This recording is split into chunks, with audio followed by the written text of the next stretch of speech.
calling me at midnight, talking about the past. She thinks I'm still her tail, WHY. He opened his phone, selected the block number option, but then reconsidered and hesitated, feeling frustrated. If I block her number and never hear from her again, maybe that would solve the problem. That is, if she really comes to the cafe because it's near her school or workplace. His face thoughtful. Just keep distance and avoid her. If I don't pay attention to her, she'll get bored. After all, she's impatient by nature. When suddenly the phone screen lights up with a message notification, he looked at the phone bewildered as if saved. He smiled brightly, happy, eyes sparkling, cheeks blushing. It was a message from Hey, in asking if he's still not home yet, along with a photo of her wearing a cat face mask. Looking very cute, he focused on the photo, wondering what kind of mask it was, a bear or a raccoon. His face softened as if immersed in love, thinking how cute she is. Outside, she looks mature, but inside, she's very childish. The more he looks, the more fascinated. She's so adorable. His eyes gentle, shy, smile.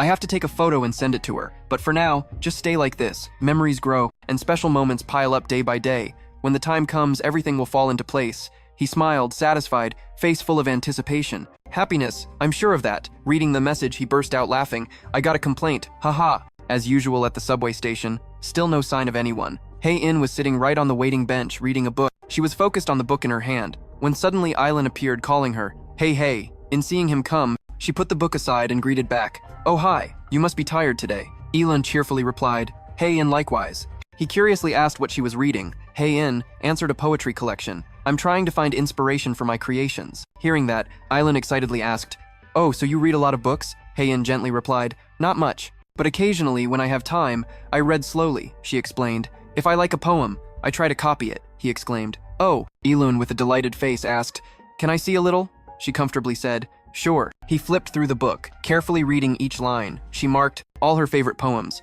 He thought to himself, she really likes poetry. Then Yoon asked excitedly again, do you usually read paper books like this? Hey In replied, no, I usually read them as ebooks.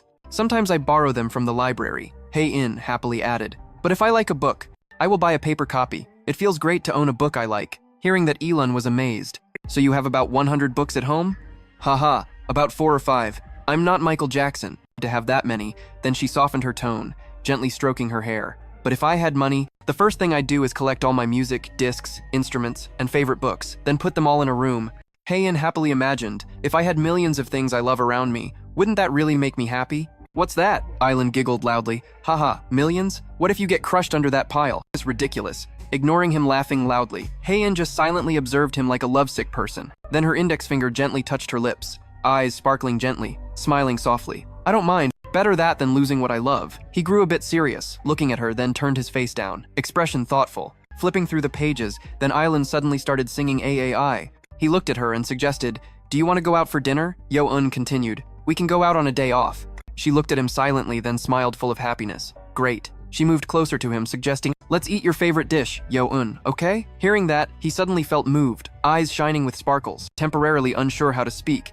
Island quickly agreed. Sure, and then the station speaker announced, the next train is arriving. In the cafe. Soft yellow lights, quiet space. Island happily mixed drinks, humming a tune. Heo Yudu standing nearby turned to ask Island, you look pretty happy today, huh? Being your favorite artist, posted something on social media. Why did he turn away and scratch his head? It's not like that. It's just that the holiday is coming soon, so I just feel happy, that's all. Hearing this, just realized, oh right, it's that time already. WHY am I so busy promoting the new product that I completely forgot about her? She tapped my arm seductively. Hey, are you free that day? Do you want to have a drink with us again? Of course I'll pay. Are you a little shy? Actually, I already have plans that day. She looked a bit suspicious. You have plans? Aren't you avoiding me because of what happened last time? The image of Hey In was shown by Hyun, sung as he passed by. Yeo Un being hugged by Shin Yang's arm, both making eye contact. He felt a bit embarrassed. No, I really have plans. Why would I avoid you? You do wondered, but didn't ask further. She crossed her arms, sighed softly, and turned away regretfully. Well then, I guess I have no choice. I've been avoiding alcohol for a while and really want to drink again, suddenly Yulin asked. And Shin Young too. Why? She also has the day off. I'll ask her. But lately she seems a bit busy. She said she has to attend extra classes or something in the evening. She rested her arms on the table. Maybe I should go to the whiskey bar alone and chat with the owner of Dongcheon, even though there's not much to talk about lately. Today, Oyuru complained, all my friends are married, so I'm hesitant to invite them out late. Hearing this, Elin was stunned. He looked dejected. It's not your fault, but you still feel guilty. Elin pointed to another corner. Sis, I'll take a round and take out the trash right away, Oyuru said, Feeling down, the door of the bar slightly opened. Outside were tall buildings lit up. Yoon, carrying 2 trash bags, walked into the alley. Lately, the owner seems very lonely. She wasn't like this before. Maybe it's because spring is coming. Suddenly, he froze. A familiar figure stepped out. It was Run. She held a cigarette and smiled at Yoon cautiously. But then he had to ignore her and walked past. Run said, "Sorry, but smoking here is not allowed. If not careful, the trash might catch fire." She lowered her eyes and put out the cigarette. "Sorry." Run crossed her arms and watched Yeon's bowed back, then stood up, dusted off her hands, and walked away. Suddenly, she blocked Yeo Un, confused. "What are you doing? Don't block my way, I'm working." Run smiled crookedly. "Just squeeze past me if you hate me that much." He sidestepped. "What are you talking about? This isn't a joke." She was stubborn, grabbed a lock of Aeon's hair and pulled it back. He angrily turned around and shouted, "Seriously, what the hell are you doing? Are you crazy?" Run smiled bitterly. "Do you hate me that much?" "Why?" Yul was full of question marks in her head. Hearing this, she looked guilty.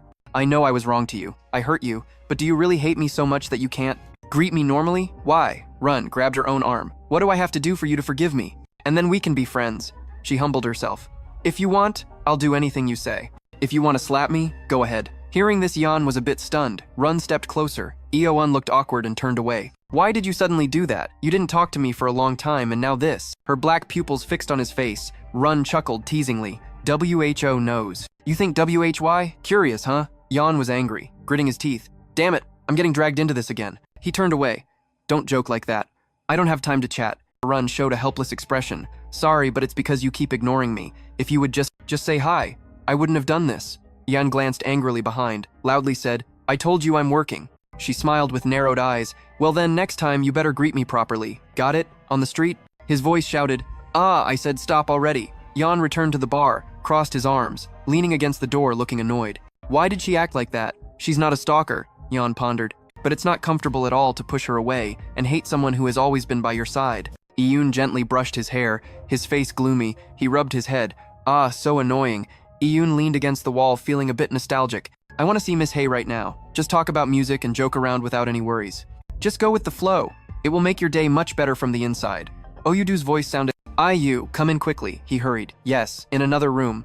Hyunjae CA sings under the soft yellow light, and the familiar figure with a straw hat on his head, Hai-in, is also singing. All three of them, Hai-in, Hyunjae, and Ina, are sitting in front of the screen watching the recorded video. Ina turns to Hai-in and asks how the video is. "Just need to add the credits part. If you want to change anything, I can still edit it." Hyunjae, sitting next to her, speaks up. "I think it's fine. We can finish it like this." Ina turns and says, "Oh, then I will complete it and send it over right away." He immediately replies, "Okay." Ina wonders about Long Afternoon, then says, "I specially edited the Long Afternoon scene." Haeyeon's cheekbones blush, and she raises her hand to cover her mouth. "That's good. The video looks really good." Ina picks up her phone. "Alright, then let's finalize it like this. I will do the credits exactly as sent." She silently rejoices. "Yeah, I got praised." Suddenly, Hyunjae Chen comes in. "Ina, isn't it you? You said you had something to tell Haeyeon?" Ina is startled. "Oh right." She hands a notebook to Haeyeon. "Haeyeon, can you take a look at this?" Haeyeon looks at the notebook Ina introduces. "This is an independent artist group that I manage. And this flyer lists the artists involved." Haeyeon picks it up to look.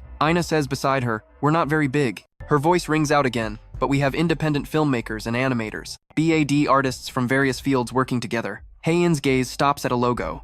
Ina adds, "Although recently after you appeared, everyone has heard your music, so we discussed a few things." Ina pushes up her glasses, looking serious, and we thought, what if we make a video? CA music for Long Afternoon. Haeyeon wonders, a music video?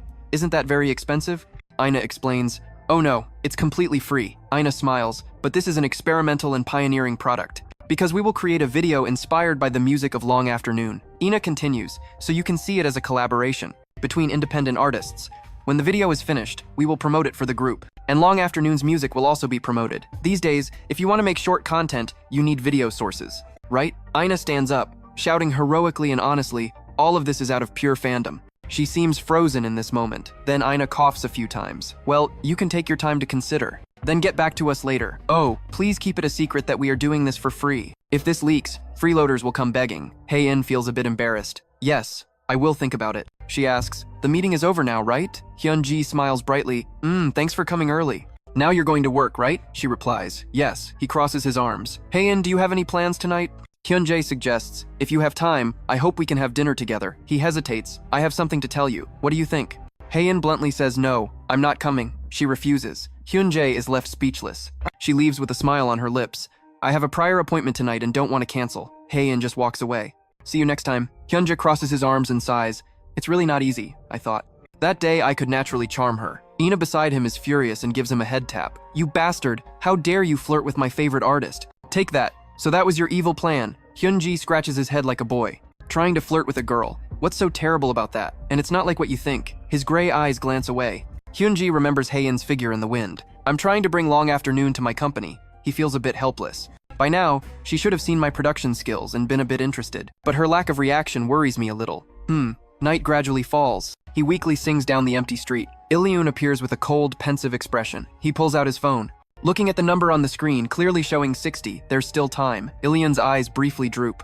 A flash of dissatisfaction passes. Clearly, I came earlier than the appointment time. Anyway, I'm here, I know. I should have been more relaxed. He takes a mirror, carefully adjusts his collar, then runs his hand through his hair. Is my hair okay? Hopefully, it's not greasy or anything. Ilion's movements seem casual, but his eyes reveal anxiety. His heart beats faster, his mind suddenly chaotic. I don't understand why I'm so nervous. Memories suddenly flood back of meeting Hae-in often. We even went drinking together, so I thought it wouldn't be a big deal. But now that we think it won't be a big deal, but now that we really made plans and met, Yeo tightly gripped the phone. My finger unconsciously trembled slightly. The feeling was completely different. He brought his face closer to the phone screen, still mumbling in his head. Is my nose hair okay? Surely none is sticking out, right? Just then Hae appeared behind him. What are you doing? Yeo staggered back a step, startled, turning to her. Hae-in, you came early, standing there with eyes carrying a gentle smile. My uncle said he would watch the studio until 9 o'clock, so I have some free time. So I came earlier than I thought. Hae-un stepped closer. Her indifferent tone made him awkward. She tilted her head with a mischievous look as if seeing through his thoughts. Don't worry, nothing is sticking out, not even nose hair or anything else. Yeo froze, face blushing, forcing a smile. Really? The embarrassed feeling quickly made him want to run away, hastily changing the subject. So let's go. I'm hungry. Hae squinted, her face showing a bit of anticipation. But where are we going today? Your favorite place. Yeo. Or just a normal snack bar. He smirked, his expression briefly changing. Yoon spoke up. Miss Hein, can you eat spicy food? She raised her eyebrows. Spicy food at a small, cozy eatery.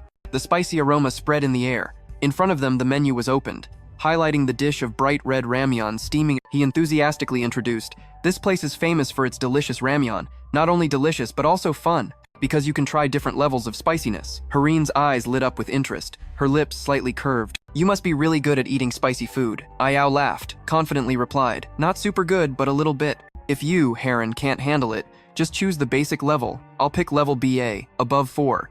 She smiled, her voice admiring and challenging. Level BA, you really like spicy food? Then Hae turned to call the waiter. Excuse me, may I ask? He replied yes. She calmly, with bright mischievous eyes, asked, is there level 6 spicy noodles here? He answered, yes sir. He widened his eyes in surprise. Level 6? The menu only shows up to level 4, but Hein rested her chin. Actually, here there is a secret level B system for spicy food fans. Before coming here, I even tried level 7, so spicy, I thought I was going to die. Yule's face changed color, the corner of his mouth twitched. Anyway, it's very spicy, she shrugged with a calm smile. So you, Yule, just eat mildly spicy, okay? Today I only intend to eat level 6 mildly. Immediately he firmly spoke up. Then I will also choose level 6. Hein was slightly surprised. The corner of her mouth lifted teasingly. Really? You don't have to try so hard. Yoon's voice lowered. Anyway, since we came together, we should try the same dish. She suddenly paused when he continued speaking. That's more like us eating together. Hae smiled inwardly. A hearty voice rang out. 2 bowls of level 6 ramyeon. Also bring us a portion of honey cake. The rich aroma from the kitchen quickly spread throughout the restaurant. The waiter brought out 2 bowls of bright red ramyeon, steaming heavily. 2 bowls of level 6 spicy ramyeon here. Enjoy your meal. Just a glance, and Round's lips turned pale. This dish is dyed, right? It looks super spicy. She rubbed his head, thanking him for the meal. He forced a smile. Me too. Yeo took a deep breath, gritted his teeth, lifted his chopsticks, meaning, how spicy can it be? The spicy taste is all the same once it passes a certain threshold. He froze, his face flushed red, throat tightened, then immediately coughed violently, making Hae worried. Are you okay? Maybe you should eat mildly first to get used to it. She gently pursed her lips, smiling secretly, then softly asked, do you want to ask for extra broth to dilute it? I see you shouldn't push too hard. Tears welled up. He gripped the chopsticks tightly and awkwardly said, no, I will continue eating, Yeo firmly replied. This level is moderately spicy, perfectly delicious. Night fell. The city lights turned on. People passed by bustling, contrasting with the lively scene over there. He sat frozen, his face changed color, pale skin. Hae frowned worriedly. Are you okay? Yoon forced a smile, one hand clutching his stomach, stammering, Yes, I'm fine, except my lips feel like they're about to explode. My throat is tight, stomach burning hot, and my hands and feet are going numb. Then you are definitely not okay at all. Her eyes showed sympathy, her voice soft but reproachful. I told you not to push too hard, but you still can't finish it. Yes, Yeo tilted his head, lips trembling, forcing a smile. Miss Hein looked like she was okay. Hae-in casually replied yes, because I am a spicy food lover, and he forced a smile. I lost. Let's not compete over things like this anymore, okay? My lips trembled, my face turned pale. Damn, I chose this place, thinking we could talk happily and comfortably, but we couldn't say anything, just kept shouting. It's spicy again and again. It's really over. She smiled. Suddenly, Hae-in spoke. Yul, you're not going straight home, right? He blinked in surprise, then shook his head. I don't have anything urgent today. She tilted her head and said calmly, do you want to go somewhere to rest with me for a bit? Yeo paused, her heart skipped a beat. Resting is fine, but where? Hae-in smiled meaningfully. I know a great place, a place where we can soothe our stomachs and relax. She stood up. Come on, I'll show you. He immediately said yes. Yeo followed behind, feeling a bit worried inside.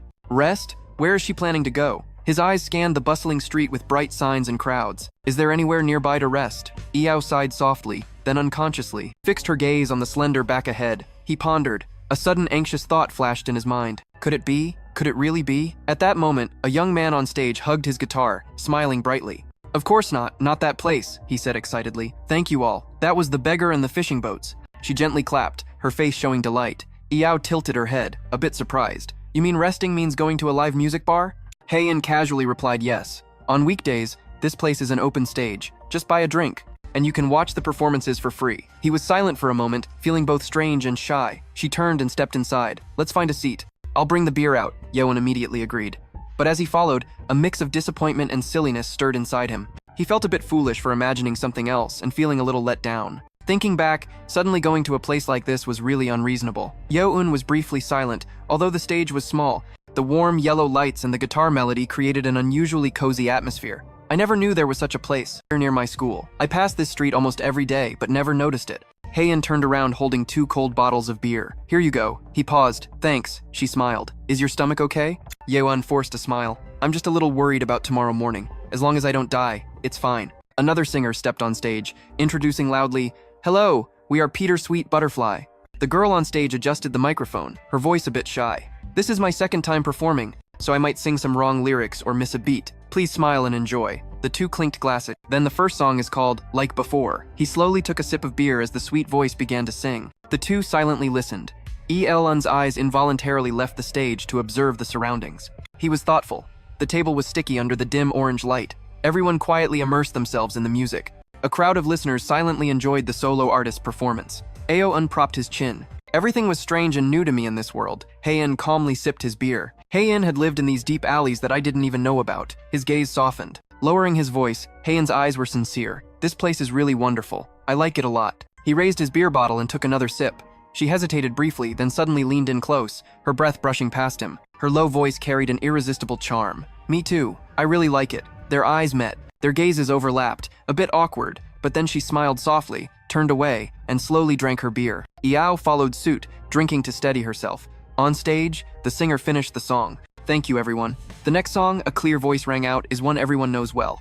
Izone's The Freeze by The Breakfast Run. Embarrassed, he bowed his head and said, I was joking with you. Why? You're the one who likes me. He paused. Just because we spend a lot of time together, just because we share the same interests doesn't mean I have to like you. Love isn't like pity. The two faced each other. Just because you're burning bright doesn't mean I have to flare up too. On stage, the singer resonated with a silent yet passionate love song that love can change over time, but I need someone to wait for an unchanging love. The melodious music drew everyone's gaze toward the stage even when we were with Chung. Sharing interests and being together for a long time doesn't mean that person will love me, because love and pity are two different things. But just for today, I hope it's truly love, not pity. On stage, that girl poured all her passion into every lyric. Her skillful hands glided over the strings, creating sounds both powerful and heartfelt. At the end, she smiled brightly, breathing heavily but eyes sparkling. Thank you all. I am Peter Sweet Butterfly. Please follow my Insta and come see the next performance. Among the crowd, Yeo Un and Hae-in also clapped in rhythm. She turned to him with a softened smile. Let's go home now, right? He hesitated. So soon? There's still one more group. Hae-in spoke decisively.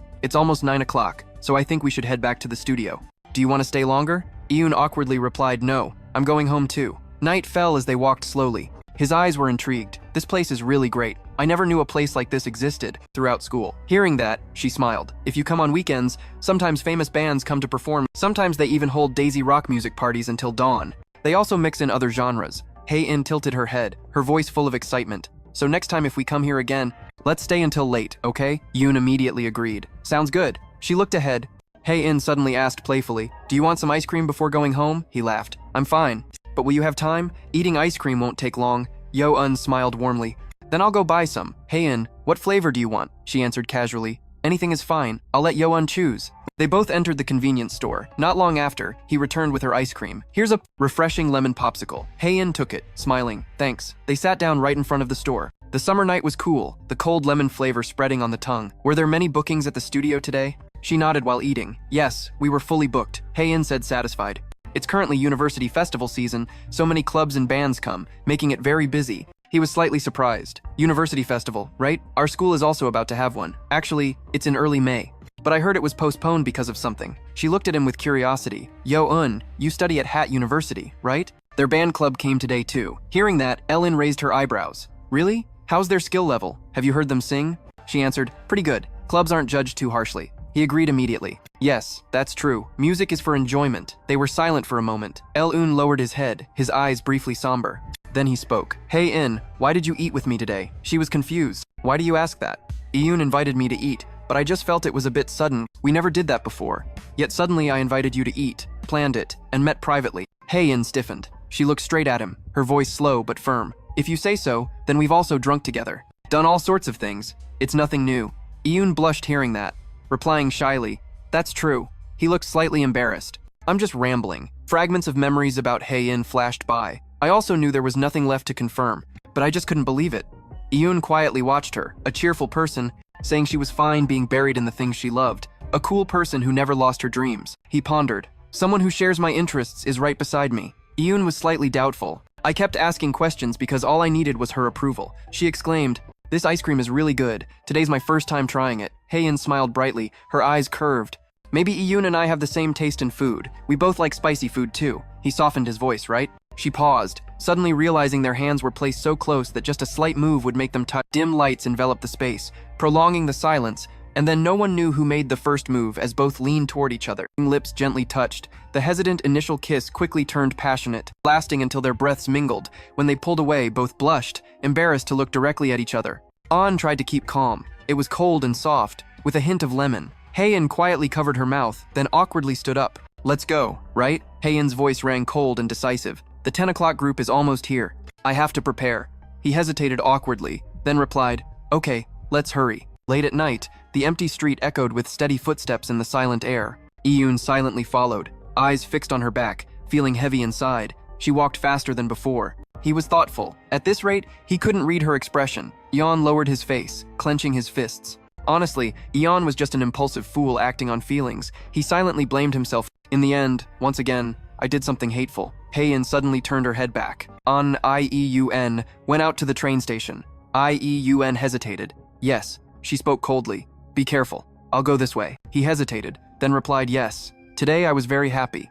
Yeo Un's face was immersed in dark silence, faintly sad. Yeo Un lowered her voice about earlier. The two stood still as the silence stretched. She slightly tilted her head, eyes nearly meeting, sparkling in the streetlight. Yeo Un's voice deepened with a hint of charm. Next time, please tell me. Now we don't have time. He gently nodded, low but firm voice. If so, next time. She immediately returned to her usual cold demeanor, then turned away. Be careful. Yeo Un immediately replied yes. She also said, be careful. Yeo Un. He stood silently watching. Her figure gradually disappeared into the night. Yeo Un lowered his face, footsteps heavy, the pale yellow streetlight. The sound of traffic was still lively outside, but inside him there was only chaos. Yeo Un ran his hands through his hair, cheeks burning red. He muttered, wonderful. His heart echoed with happiness and unease. That feeling was wonderful. At the music room, Yeo Un gently pushed the door open and stepped in. She stopped and looked around the familiar room, then slowly sat down on the swivel chair in the center. Legs crossed, cheeks flushed. Yeo Un's heart still raced. I gave him time, thinking he had something to say, yet he suddenly kissed me. She covered her mouth, cheeks burning red. Did he plan this from the start? I was careless without knowing. Why? Yeo Un lowered her head, hands covering her face, burying it in her knees. Breath rapid, unable to think, because of that name. Heartbeat pounding so hard her ears buzzed. Chest felt like a burning fire, boiling uncontrollably, unable to be extinguished. I felt like going crazy, as if something inside kept boiling. Suddenly a voice called out, "Hello!" A group of students entered. "We are the University Band Club. Can we enter room C?" Hae-in took a deep breath, awkwardly regaining composure. "Yes, if you need more microphones or cables, just let us know." Everyone chatted and left. Laughter and footsteps faded away, leaving silence in the room. She remained quiet. Hae-in hurriedly pulled up her mask, covering half her face. "No, I should wear a mask. I can't let anyone see my face right now." Looking like a mess. She sat quietly, holding a pen to write, but the characters that appeared were just meaningless squiggles. "I just want to go home, shower, and change clothes." Hae-in lowered her head. "In this state, I don't think I can do anything." She sighed. "What the hell is this? That bastard. He can't just kiss me like that." Scene changed to a pitch-dark room. Clothes scattered on the floor. Eon lay on the bed, eyes wide open, gaze lost. In his mind, still echoed the feeling when lips touched. Cold and soft lips, lemon flavor. Eon tilted his head, looking through the window frame. That moment, "The moon tonight is really bright. I will never forget because it was the first time I felt it." He gently smiled. What does the feeling of consent feel like? From here and now, many things will change. Meanwhile, at a whiskey bar, Hyunja leaned back, sipping slowly. It seemed today was her day off. If I go greet her, she might hate me. In another corner, Yuju lightly swirled the glass in hand, lips curled up. He seemed like a regular customer. If I greeted outside, I'd probably be hated. They accidentally bumped into each other, but both pretended not to see. In a crowded cafe, Eon happily hummed the tune of the song Dark Moon while washing dishes. Shin-young leaned against the cabinet, watching him happily wash dishes. Curious, she asked if something good happened since he started humming as soon as he arrived at work. He seemed too carefree. Eon turned to look at her without answering, but spoke cheerfully. "It's just that the weather is so nice, right?" Shin-young looked at him with a thoughtful face. Eon was removing her gloves while wondering. "But why? You're not off work yet." Shin-yang closed her eyes and spoke evenly. "The boss said we need to buy milk." "Can you watch the shop for 5 minutes?" he doubted. "Oh, really?" Shin-young glanced at him. She crossed her arms, leaned toward him, and asked if the girl he mentioned last time was progressing well. Eon crossed her arms in front of her chest and shyly answered, "Which girl?" Now she looked at him gently and replied, "If things aren't going well, just tell me." "I'll treat you," he asked curiously. Shin-young asked, "Why do I have to do that?" She sighed and answered, "Don't pry. I'm interested in you, of course." Yang was surprised. "Interested?" Shin-yang suddenly pointed at him and said loudly, "I just want to talk to you more." Something like that, so don't feel awkward. He rubbed his neck with a slightly embarrassed face and replied, "Whatever, it's not that important." Yang wondered why she was interested in him since they rarely talked. Shin-young looked resigned and answered, "Even if you're not interested in me, why can you ask so bluntly?" "I'm a little hurt," Eon smiled and said, "Oh really?" Shin-young looked away suddenly and said, "It's not a big deal." At first, Mr. Cao looked very outstanding. She recalled Eon's image working attentively. She continued, "And when I saw you quietly cleaning up the scattered tissues during training, I thought, oh, this person is really diligent and wanted to talk to you." Eon curiously looked at her without saying anything. He crossed his arms, leaned forward with a doubtful face, and asked, "Is that all?" Shin-young put her hands behind her back calmly and answered, "Yes, that's all, really." Then she looked at him and asked, "Isn't that strange?" Yang looked intently into her eyes without saying anything. A man walking by the counter spoke up. "Hello, I'd like to order." Shin-young changed her expression, smiled happily at the customer, and replied, "Ah, yes, welcome. Would you like to dine here?" Yang brewed coffee while thoughtfully thinking. "Not strange, just a bit surprising because she's not much different from me." He recalled the conversation between himself and Hae-in. Thinking about his interest in Hae-in was simply because they often met on the train. Finally, he looked at her attentively wiping a cup, silently thinking that after last time, he thought maybe Shin-young underestimated feelings too much. But maybe she was just honest in expressing them. As if sensing his gaze, Shin-young turned to look at her and asked, "What are you looking at?" Eon avoided eye contact and stammered, "Ah, nothing, just calming down." He focused on brewing coffee and spoke, "Shin-yang, you'll meet a good person. I think you're a kind person too." Shin-yang looked at him with a tone of reproach. "Sounds like drawing a clear boundary. Did you just flirt with me by saying let's go drinking tonight?" "You're building too high a wall," she shouted at him. "Don't let your guard down, Elun." Even if things go well with her, he doesn't know if they're dating or not. Shin-yang raised her eyebrows and smiled without asking him. "What if she rejects you? So what?" In a cruel and terrible way, Yang turned her head with a slightly angry face and said, "Are you serious?"Yu, carrying a bag, entered and spoke. "Shin-yang, go home sis, it's done." Shin-yang cheerfully replied, "Okay." Then she made a face at Yeo Un and said goodbye. He frowned, rubbed his waist, and frowned again. Yeo Un was silent. He thought to himself, Hae-in still hasn't given me any answer. I don't think she likes talking through messages or phone calls. He looked down at the cafe lobby and silently decided that if he didn't meet her tonight, he would gently knock with a goodnight wish. Evening fell on the crowded street. In a large room, a group of people were speaking loudly. "Collabo, thank you all for working hard." Hyun-jae, sitting there, generously spoke, "Everyone worked hard today." I will pay for the party, so just drink a lot, okay? The cheerful brown-haired guy replied. Yes, just as expected, Hyunjun is the best. Hae In sipped her beer and asked about the release date of the Collabo album. Has it been decided yet? Hyunjae looked at her and answered, June 27th. On the 20th, we will upload the teaser video, so you can post it on Instagram then. Hae In sipped her beer, thinking, June 27th, huh? Still far away, way too far to meet. Hyunjae interrupted her thoughts. Oh right, we have this album cover. Wanna see it? Curious, Hae In put down her beer. A super cute image appeared on the phone screen. The brown-haired guy holding a slice of watermelon in one hand and a phone in the other excitedly exclaimed, Wow, amazing! It fits the vibe that Hae In drew perfectly. Awesome. Hae In also got excited and said eagerly, Let me see it. She took the phone and praised. Exactly. The lines are captured very well. They made it both cute and cool. It's great to see someone else's drawing style. Hyun was silent, drinking beer while looking at Hae In attentively. Taking back the phone, he suddenly asked, Hae In, what have you been up to lately? Your new songs, right? Hae In wiped her mouth and replied, Yes, I have a stack of demos. I'm choosing one to finish. Probably next week I think I'll record it. Hyunjae said happily. Haha, you're really diligent. I just lie around after the collabo ends. The brown-haired guy immediately retorted to Hyunjae. Don't lie, you've been running a bunch of events lately, and we met at that festival. Hyunjae quickly explained. Caught red-handed, huh? I want to appear as a lazy musician. Ha ha ha. He scratched his head. Actually, I've been quite busy lately with many small performances, plus running the company. Also, recently I received an offer to produce music for a TV drama. Hyunjae glanced sideways and continued, and above all, looking at Hae In, I'm about to launch a record label. Hae In sipped her beer, interested, and said, Oh, a record label. Finally, you're starting what you talked about a while ago. Ji-won had been silent until now. Hyunjae shook his beer and said, Of course, it will be my personal label for now. I haven't decided which artist to sign yet. The brown-haired guy hurried over and asked, What about our band, idiot? Hyunjae answered, That band already has a label. The guy awkwardly said, You know that? Hyunjae replied, Of course, they're a good band. So I've done my research. He sipped his beer and explained, I want to sign artists who pursue new and interesting things. That's what makes founding this company worthwhile. Hae In and the others listened attentively while chewing. Suddenly Ji-won spoke up, calling Hyun. He made a hand gesture mimicking smoking and asked, Wait, do you want to go outside for a smoke? Hyun was about to stand up to answer. Of course, the brown-haired guy quickly interrupted. Yes, you smoke. I want to go too. Ji-won stopped him. No, you can't go. Stay here. He was angry. Why? Ji-won advised. If you go, the party atmosphere will drop.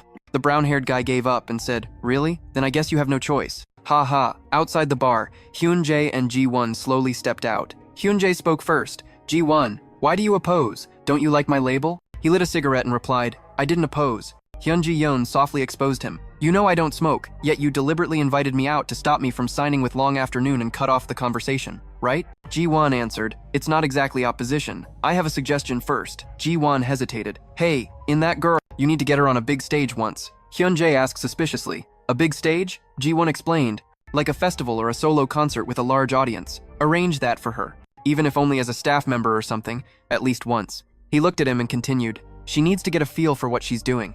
Ji-won looked far away. Right now, she's underestimating herself and content being a hidden musician. But he thought of Hae In happily in the studio and continued. Ji-won looks into the distance, currently underestimating herself and content with being a hidden musician. But he thinks of Hae In happily in the room as the older brother continues speaking. If she gets to experience a big stage a few times, she will become ambitious, always with a smile on Hae In's face. Ji-won thinks about it and realizes that she could be loved by many as an artist. Hyunja laughs, ha ha ha. He speaks after hearing that sentence. It seems like you also hold Hae In high regard, right? Ji-won replies while smoking. If I didn't have that feeling. This whole project from the start wasn't that bold. Even though SAO, I'm satisfied being a member of the band. Sanggu Miguel and G. Miguel is truly a wonderful musician. He lit another cigarette and said, and I also heard it, the demo of the song that Heron planned to record. He explained, if you listen, you'll know this band is on a very good wave. Ji-won said in a pleading tone, so please open the last door. Let Heron feel the ambition. Hyun said nothing, just looked at him and smiled softly. Hae In stepped out of the room as Hyunjae's voice echoed. I will try, but remember the final decision is still in her hands. He continued, I will be the one knocking, but only she has the key. Hae In was outside staring at her phone, hearing Hyunjae's voice because of that. She is the only one who can open that door. Hae looked at the time on her phone. There was still time before the last train. She sat down on the ground thinking about what she should do. She hugged her knees silently. She remembered something. I feel very happy, but Hae In remembered her kiss with that guy. She raised her phone, shyly took a photo while thinking she didn't know what to say about. Long afternoon, bottles of beer and liquor scattered on the table. A drunk, Ji-hoon shouted, that's why SAO technically sticks B is better. Their style is very diverse, and they keep evolving. Hae-in raised her glass, then grumpily said, but G, he is the one who influenced Stevie. That's why G is the greatest guitarist of all time. Two drunk people argued noisily on the spot. Yu Yi-ung stared at them, seriously arguing. Should we intervene? Hyun-jae held his glass, closed his eyes, and replied, just leave them alone. He always jumped into music arguments whenever drunk. He squinted at Ju Jong, asking like Ju Young, why at SAO you're not drinking? He scratched his head shyly, said, actually I can't drink alcohol. Hyun-jae looked surprised and exclaimed, oh really, you should have said earlier. We have to have dinner together often, he replied. Yes. Hae-in held her glass, then turned to look at something. Wait a moment. She put down the glass and asked, what time is it now? Feels like it's almost late. Hyun-jae picked up his phone, looked, then laughed, said, now it's just past 11:30. Hae-in held her glass, then plopped down on the chair. If it's 11:30, including time to get to the GA subway station. Maybe we should start cleaning up. He crossed his arms, looked at her smiling because of the last train. Don't worry, I'll call a taxi for everyone. Hyunja, drunk and overexcited, laughed. Or we can drink all night. Hae-in held her glass and of course said, no, not because of the last train. She put the glass on her lap, then said, I have a date with someone. Ji-hun, shocked, rushed over, pointed at her face, shouting, what, you have a boyfriend already? Last time when I tried to set you up, you said you wouldn't date, you liar. Hae-in raised her glass, then frowned, replied, I said I would never date. I only said I don't want to according to your way. Ji-hun irritably asked, why wouldn't I? He set you up. Hae-in angrily said, because you only introduce weird people. He shouted at her face at SAO. I only choose people I think will suit you. She shouted back at him, a guy cosplaying as Boss V. What does that have to do with me? Ji-hun held his glass, then stammered. And also, he's not your boyfriend yet. I'm still thinking about that. Hyun-jae sat with one leg crossed, then looked at her, asking, thinking about what is he? A problematic guy like a bad boy SAO. Gee, he put her glass down, then hurriedly denied. No, he's really good. He's kind and speaks gently. She clenched her hands on the table, then lowered her face, saying, so if there's a problem, maybe it's because of me. Ji-hun, hearing that, jumped in, saying, it's because of your hidden violent nature, right? She angrily asked. What do you mean violent? Ji-hun teased, or do you want to play both sides? Hae-in shouted, I haven't even thought about that. She raised her hand to her hair, then hesitated. The problem is because I'm long afternoon. And worse, he's a fan of long afternoon. Hyunji looked surprised at Ji-hun's flushed face from alcohol, looked at her, asking, why is that a problem? There are many musicians dating fans, but Hae-in hugged her glass, then said in a low voice, actually, he didn't know I was long afternoon. I deliberately hid that fact. Ji-hun held the wine glass and looked at her. Why wouldn't he recognize my voice? It's obvious. Hyunja crossed his arms, turned to look at him and said, even if it sounds similar, if she denies it, there's no way to prove it. From his perspective, he might just think it's a similar voice, he said, then looked at Hae-in and smiled. But why is that a problem? You can honestly tell him that you are. Long afternoon, he pondered this, holding the wine glass in her hand, and said she just didn't want to. Hyun-jae raised his glass, then looked at her and asked why. Hae-in reached out, then rubbed her neck and said, this sounds a bit selfish, but she was shy to say it. I really love his genuine reactions and opinions about long afternoon. Hyun-jae looked at her. Hae-in lowered her glass onto her lap, then looked at him and said he said what he liked and what he found strange. He was the first person who could talk passionately about long afternoon like that. She recalled Yeo Un's hidden expression when he saw that it motivated her to write better songs. Hae-in bowed her head thoughtfully, but if he found out I was long afternoon, he wouldn't be able to talk so honestly anymore. Hae-in expressed her thoughts. My presence would make him choose his words carefully. Thinking about Yeo Un's awkward way of talking made her even more uncomfortable. This album is really good. Of course it's good. I made it. She also thought about the cold attitude of Yeo Un, and even if one day he no longer liked long afternoon, he would just quietly smile without saying a word to me. Hae-in naturally said. Thinking about that moment made her not want to tell him about this at all. She lowered her head and said in a sad tone, I don't know what to do if I want to keep seeing him. Maybe I need to tell him. Hyunji listened to her confide for a while, then replied, no, don't tell him. His words made the two of them stare in surprise. Hyunji laughed out loud. Did I come off too blunt? He crossed his arms, placed them on his lap, then asked, when in love, your feelings are what matter most, right?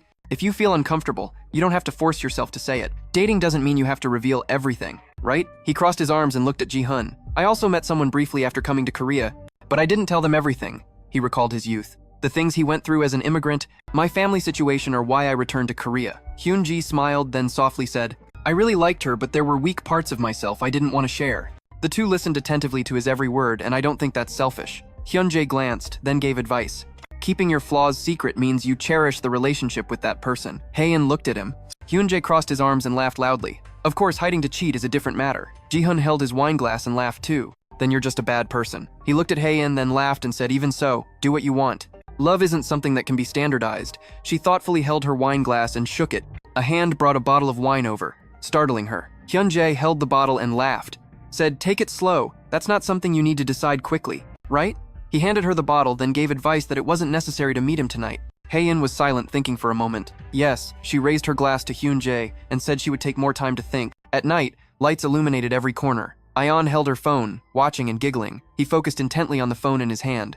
Ayeon held the phone excitedly. All the internship applications she submitted had passed the screening round. The phone displayed a notification. Thank you for applying to the summer 2025 internship program. Elle danced inside while walking. Of course I shouldn't be too excited. The screening round is just the beginning. It's not even a full-time position. He raised the phone to his chin, then pondered. But what about the suit for the interview? Buying one is expensive. Should I rent it? Ayeon scrolled her phone while crossing the street, or just buy a cheap one. I also need it for future interviews. He looked at the phone with a thoughtful expression. Ayeon looked at the photo of Chung and Hae-in and wondered if he would get to see her today, recalling her cold expression. Ayeon looked at the photo and remembered her shy face, then put his phone in his pocket and encouraged himself that if he didn't meet her today, maybe he should take the initiative to contact and check on her. Arriving at the train station, he hesitated for a moment, feeling irresponsible just waiting. After deciding to act first, Yeo Un slowly descended the steps. When he reached the bottom, he was a bit surprised to see the seats empty, which made Yeo Un feel a little disappointed. The door's glass reflected his lonely image. Ayeon sadly stared for a long time, then looked at the seats and asked himself, usually with a signal like this, should I take it as a rejection? He scratched his head and took out his phone to check. No, don't jump to conclusions. I promised to contact her if I didn't meet her today. Ayeon opened his phone and dialed Hae-in's number. It was still not too late to regret after hearing a reply. Clearly, Hae-in was not the type to avoid expressing herself, so she wouldn't reject him this way. He held the phone hesitantly, thinking, if this is another misunderstanding, what should I do? Suddenly, a voice called from behind, startling Ayeon. He turned around and saw Hae-in. Drunk, smiling, he said, "That's me, Ayeon." He tightly held his bag strap and clumsily ran toward Hae-in. "Did you just finish work?" Suddenly, Ji-hun rushed over and pressed his face close to Yeo Un's. Startled, Yeo Un froze and looked at the two people. Hae-in and Hyun-jae also stood there confused. "Hey, Ji-hun," he said irritably. "Yeo Un, so the person I like is you?" Then he moved closer to Yeo Un and said, "So you're the one bothering Hae-in at our place, right?" "Yes," Yeo Un stammered. "Yes." Ayeon awkwardly asked back, "I'm bothering her?" Startled, Ayeon stepped back a few steps and stammered, "Did I bother Hae-in?" Ji-hun extended his hand aggressively with a furious expression. "Hae-in, that girl, listen here. I've treasured her since she was in middle school. Back then, I even taught her how to play guitar." He put his hands in his pockets and warned Yeo Un angrily. "So no matter who you are, if you hurt Hae-in or make her sad, Ji-hun's voice won't let it slide. Understood?" Yeo Un hesitated and replied, "Yes." He thought to himself that the smell of alcohol on them was strong. They must be drunk. Ji-hun angrily said, "Don't just say yes." He shouted at Yeo Un. "You have to say yes. Understood. That's what you should say." Ju-young then ran over and grabbed Ji-hun to leave. Annoyed, he turned and cursed at him. "Hey, what are you doing? Let go, you stupid drunk." Ju-young laughed awkwardly. "He's completely wasted." Yeo Un scratched his chin, curious, thinking, what kind of people are they? Hyun-jae crossed his arms and approached, speaking softly. "Sorry about earlier." Startled, Yeo Un nodded. Hyun-jae explained softly. "Usually he's kind and funny, but when drunk, his jokes often go too far," he told Yeo Un. "He's actually so timid that he doesn't even dare to punch the boxing machine, so don't worry." Ji-hun rubbed his wrist and said to Hyun-jae, "I think my wrist must hurt a lot." He replied, "Yes." Hyun-jae then went over to Hae-in. "Hae-in, is this the person you were talking about?" She tilted her head and looked at him, replying, "Yes, that's right." Ayeon shyly scratched his neck, wondering who she was talking about. Hyun-jae crossed his arms and asked her, "Hae-in, so it's okay if we leave you with him, right?" She smiled and nodded. "Yes, thank you. I'll pay you back for the ride later." He glanced at Yeo Un and said, "Sorry, can you take Hae-in home?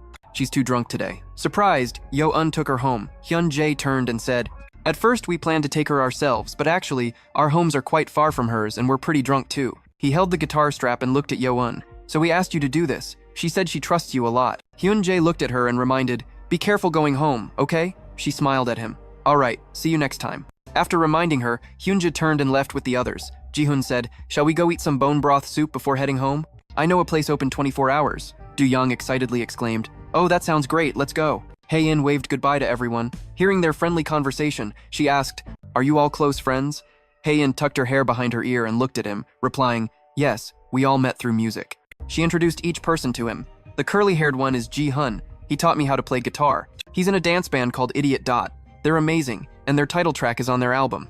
You definitely have to listen once. He is very good at music software and gives great advice." Yeo Un asked again, and the blonde guy said, "That's Lim Ji-won. He's the bassist. At first, he was dating Ji-hun, then we got together." Hae-in crossed her arms, looked at him and said, "Do you know the band Sangu Myanga? He plays there." Yeo Un was startled upon hearing that. Really? Sangumyuga is very famous. Hae-in laughed out loud. I told you, right? Pretty cool, huh? Hae-in added. And sometimes he also DJs at clubs. Yeo Un was surprised and exclaimed, truly a multi-talented person. Hae-in continued telling about the group members. And the one wearing a baseball cap is Yoon Ju-young. He's a drummer. He used to practice in our studio since college. But we only started talking recently, so we're not really close. Yeo Un raised his hand to stroke his chin and smiled. Guitar, bass, drums.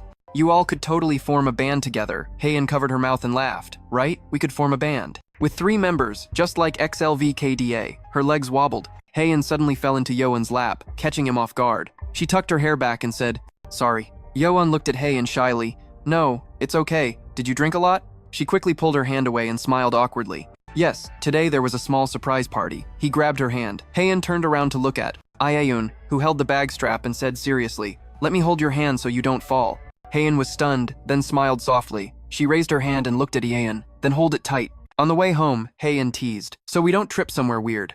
Meanwhile, the subway announcement sounded, the last train is arriving. Inside the nearly empty train, everyone was focused on their phones. Their hands remained tightly clasped. Yeo Un shyly glanced at Hae-in and was startled by her yawn. He gently asked her, are you sleepy? Hae-in covered her mouth and teased, not sleepy at all. I just yawned because of lack of oxygen. She rested her chin on his shoulder and said, I can still keep going. Did you hear that? Yeo Un propped his chin on his hand and smiled. What do you want to do? Hae-in leaned on his shoulder and laughed. Should we play something? Or guess the song title just from the first note? Yeo Un laughed loudly. That would totally be your advantage, Hae-in, she smiled. Then let's limit it to Beatles songs only. Sitting on the train, he laughed and said, that's even more unfair. She leaned against him and looked intently at Hae-in. After a while, she asked, Jeon-yu, why are you so cute? He scratched his nose and hesitated. Actually, I should be the one saying that. Her hand actively held his tightly. Yeo Un opened his palm to receive their joined hands. The two of them intertwined their fingers on the subway, looking at each other for a long time.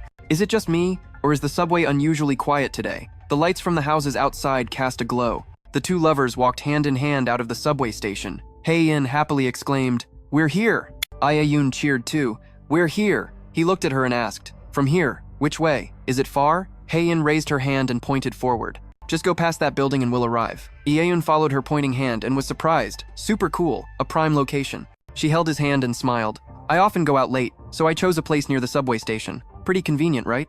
Yeo Un cared and reminded her. Still, don't drink too much. Hae-in smiled awkwardly. Got it. The two walked hand in hand through the building lobby. Yeo Un raised his phone and said, go on in. I'll call a taxi and head home. Hae-in looked disappointed. You're going home already? He looked at her and replied, I have class early tomorrow, so I have to get up early. So I plan to sleep at home. Yeo Un recalled the time before when he kissed Hae-in and reminded himself, besides, last time I went a bit overboard, so today I'm trying to hold back. Hae-in suddenly called him back, Jeon-yu. Hae-in looked sad at Yeo Un. Today I downed 3 shots of tequila just to see you. Yeo Un looked at her and asked, and you were going to leave me behind? She held his hand tightly and suggested, stay and talk for a bit. Yeo Un was stunned looking at her. He put down his phone and said, then can I come into your house, Hae-in? She looked at him hesitantly. You even asked permission for that? She pulled his hand and said boldly, just boldly invade like last time. Yeo Un looked at him and smiled. Be yourself, Jeon-yu. When he heard her say that, he immediately widened his eyes, looking at a beam of light shining in front of him as the room was engulfed in darkness. The door opened to let a beam of light flash in. Hae-in swayed as she entered the room and put her bag down on the floor. Hae-in sat on the soft bed, tucked her hair back, and pondered. Tired, she lay down on the bed. She gazed thoughtfully at the ceiling, then inadvertently glanced down. What was he doing? Looking shyly standing at the door, she suggested, sit down, but he shyly pointed and said, I was just walking around the house a bit. He looked around a little. It's not a big deal, right? Hae-in sat up and looked around, observing. I don't mind, but there's nothing interesting to see here. She rolled up her sleeves and got off the bed. Let me get you a drink. I think there's still beer in the fridge. He stood inside, silently watching. She sat looking at the fridge. Hae-in thought to herself, there's nothing left in the fridge. Her loose shirt suddenly slipped down. He saw it and felt embarrassed. He turned his head, shaking it, scolding himself. What am I looking at?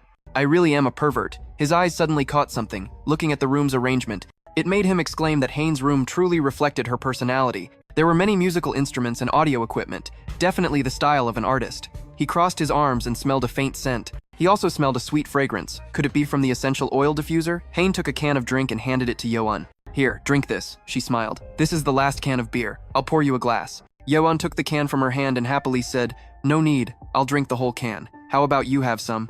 Hae-in pulled the curtain and then looked at him, saying, no need, I've had quite a bit today. She tucked her bangs back and asked Yeo Un, "By the way, this room is a bit cramped, isn't it? Even though it's a loft apartment, I've stuffed it full of stuff." Yeo Un put the beer can down and looked around, but it's still very cute and warm, and there's quite a bit of storage space too. She sat down and asked, "Is it okay to play musical instruments here?" He raised the beer can to his mouth, looked at her, and smiled. "I'm worried the neighbors will hear everything and complain." She sat leisurely on the bed and replied, "It's okay. This place has soundproofing.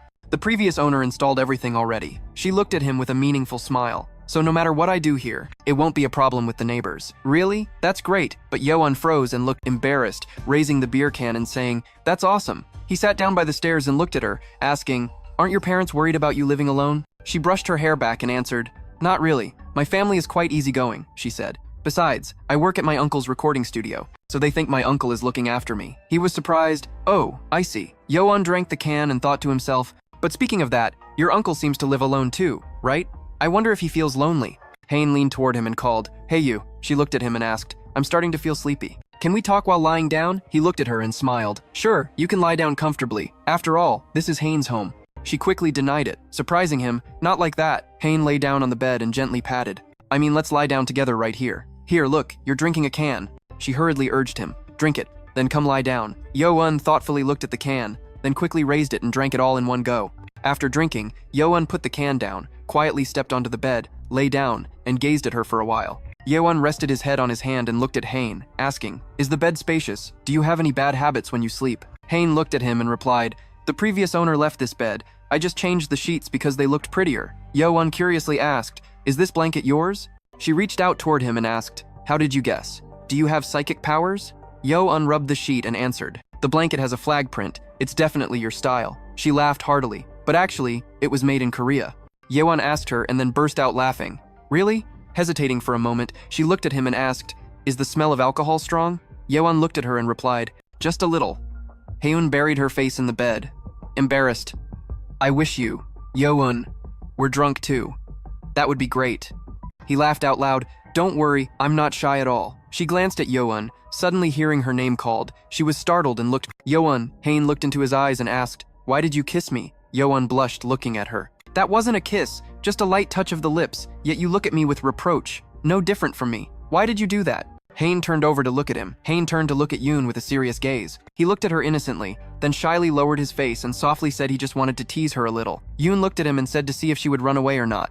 He just wanted to be sure. He looked at her shyly and asked if she wouldn't run away. Hearing that, Hain was silent for a moment. "Is that your reason?" She gently moved closer to Yoon. "So he is a bad guy. Why did she put her hand on the waistband of his pants?" Hain looked at him and softly asked. "Or should I try pushing you down?" She slowly lifted Yoon's shirt to see if he would run away or stay. Hain's mischievous hand gradually moved inside Yoon's shirt. She looked at him shyly and said she wouldn't run away. She told him it wasn't the right time yet, but don't be too confident. Yoon looked at her intently because nothing had started yet. His body trembled slightly.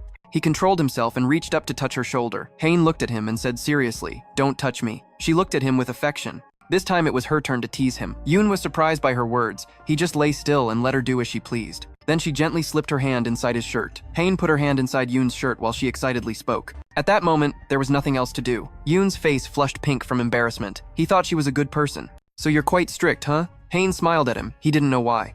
"You really are a dangerous person." Hain's hand slowly moved down near his waistband. "You hide many things, and you're afraid of many things." Her fingers gently caressed above. "I hate losing. I'm extremely greedy." Every gesture of Hain, along with her dreamy words, made Yoon's face redder than a tomato. She was a woman who liked to be close to men. Hain's hand slowly moved down to Yoon's waistband. Her hand gently grabbed his stomach. She looked at him and asked if his stomach was a bit soft. "Have you been busy lately?" Yoon looked at her and smiled softly. "Is it because you drank too much beer?" "But other places are still firm and full." Hain looked at him and laughed. "What about other places? Want me to check?" Her hand gently pressed his stomach again. Yoon was startled and softly cried out. Hain giggled. "What's wrong? Are you ticklish?" Yoon shyly said, "Not exactly, but it really was ticklish, and this feeling was very attractive." She looked at him and smiled softly. He was really adorable. Yoon's breathing grew heavier. "Let's stop this kind of teasing." He propped himself up and looked at her, panting, and began to get serious. Hain hesitated for a moment. Did he call it teasing?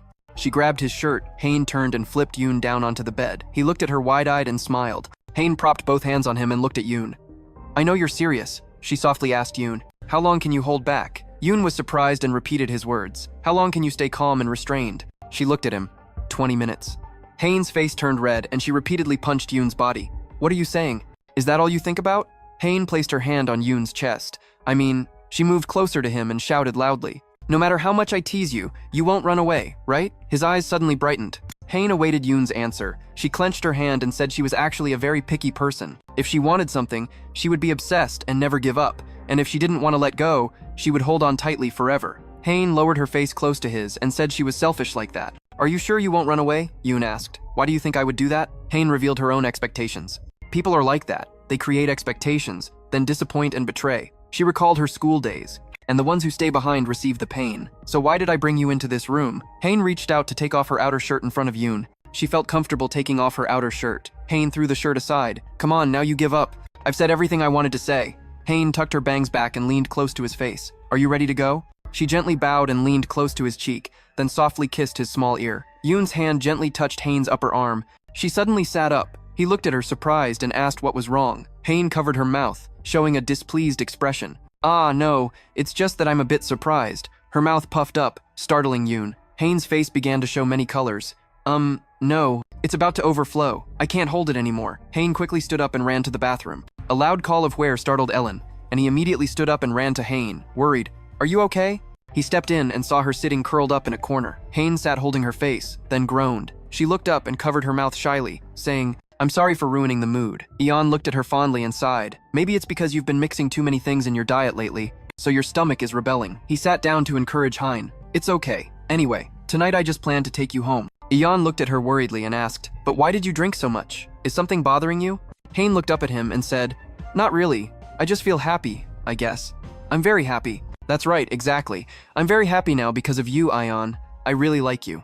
And that makes me excited and joyful like when I got my first guitar. But why do I feel so worried inside? Why am I afraid? Maybe because this care and affection came so suddenly, it might disappear just as suddenly. Why can't I wholeheartedly enjoy this joy that I never dared to dream of?" The dim light softly lit a corner of the room. Lying on the bed, Eul watched Hain closely. She shyly looked at him. "I'm sorry for dragging you home and making you clean up for me." He leaned on his hand and smiled at her. "I told you it's okay. Don't worry and just sleep." "You said you were dizzy, right?" Hain quickly buried her face in the blanket. "All right, I'll sleep now. Good night."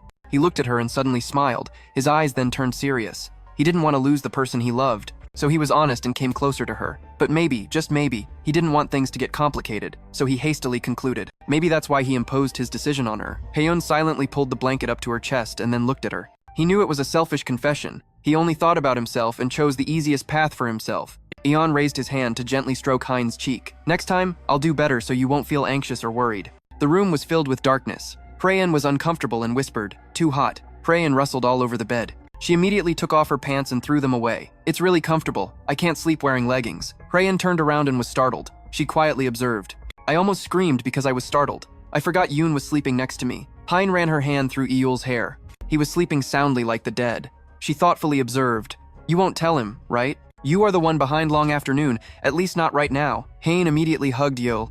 She buried her head in his chest. "Even if one day you hate me, even if you resent me, at least long afternoon." Hain held Eul tightly. "I hope he will always be the artist you love." The kid riding a carpfish ran through the city. Below, people were bustling and busy going to work. The kid rode the fish, rushing to a building floor, standing outside. The kid watched the carp-headed kid peeking through the window. Inside, Yeo Un reached out to touch around the bed. He was still drowsy and hadn't opened his eyes. A voice sounded in his ear, "Wake up." Yeo Un startled and sat up. The phone on the table rang. "Where am I right now?" Eon put his hand on his forehead and sighed. "Ah, right. I think I slept over at Hain's last night. That was scary." He picked up the phone to check. Luckily, he didn't oversleep. If he left right now, he probably wouldn't be late. The morning class noise in the room caught his attention. Hain stepped out of the bathroom with a towel in hand. She was startled and looked at him. "You're up already?" Ion shyly asked. "Are you feeling better?" Hain bent down to the fridge to get water and replied, "I'm much better now. Do you want some water?" Eon quickly got off the bed. "Yeah, give me a glass." She drank water while watching him carefully. Suddenly, Hain asked, startling him, "Why did you take off your pants?" Hain sat on the edge of the bed and laughed. "I saw them hanging in the bathroom. It must have been too hot in the room last night." Eon held the glass and looked at her, asking, "You don't remember why?" She was stunned for a moment, then said, "I do." Memories of last night appeared when Eon sat with Hain in the bathroom. Eon gently went to her. "Just lie down and rest. It'll be good for you." Hain rubbed her head. "Ah, maybe I should do that." Ion reached out to help her stand up. Suddenly, a wave of discomfort surged. All the essence from her body spilled out, causing Eon to panic. Standing in the bathroom, Eon was horrified. "Hain, you vomited all over my pants." Hain, feeling helpless with himself, held a glass of water and kept blaming her incessantly, so he helped her lie down and cleaned the bathroom. He washed his clothes and dried them. He didn't intend to mention it, but fearing she might misunderstand, he spoke up now. Hae-in quickly stood up, bowed her head, and sincerely apologized, shyly covering her face as she said sorry. She promised to pay for the laundry or buy him another pair of pants. Aeon, holding a glass of water on the bed, comforted her immediately. It's nothing. I already said I don't want to mention it, plus those were old pants. I was going to throw them away, so don't worry about it, Aeon said.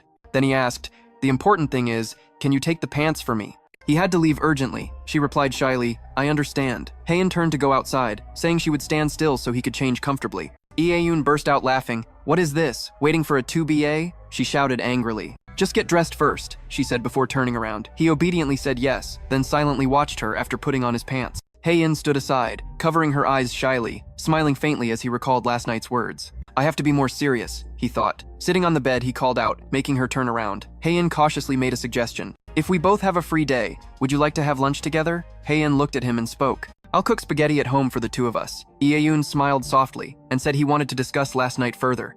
They discussed it, then Hae-in looked thoughtful before pointing and asking suspiciously. Ian, do you know how to cook? I usually order food from outside, she said. Ian awkwardly laughed. Since I was little, I occasionally cook. She doubted his cooking skills. Are you good at cooking? Yeo Un replied. Not really. Let's eat out if you're uncomfortable. Hae-in rubbed her neck shyly. It's okay. Eating out is expensive anyway. I'm curious about the food you cook too. Hearing that, he felt happy inside. Let's pick a day off together, okay? She agreed. Yes. And Hae-in saw him off at the door.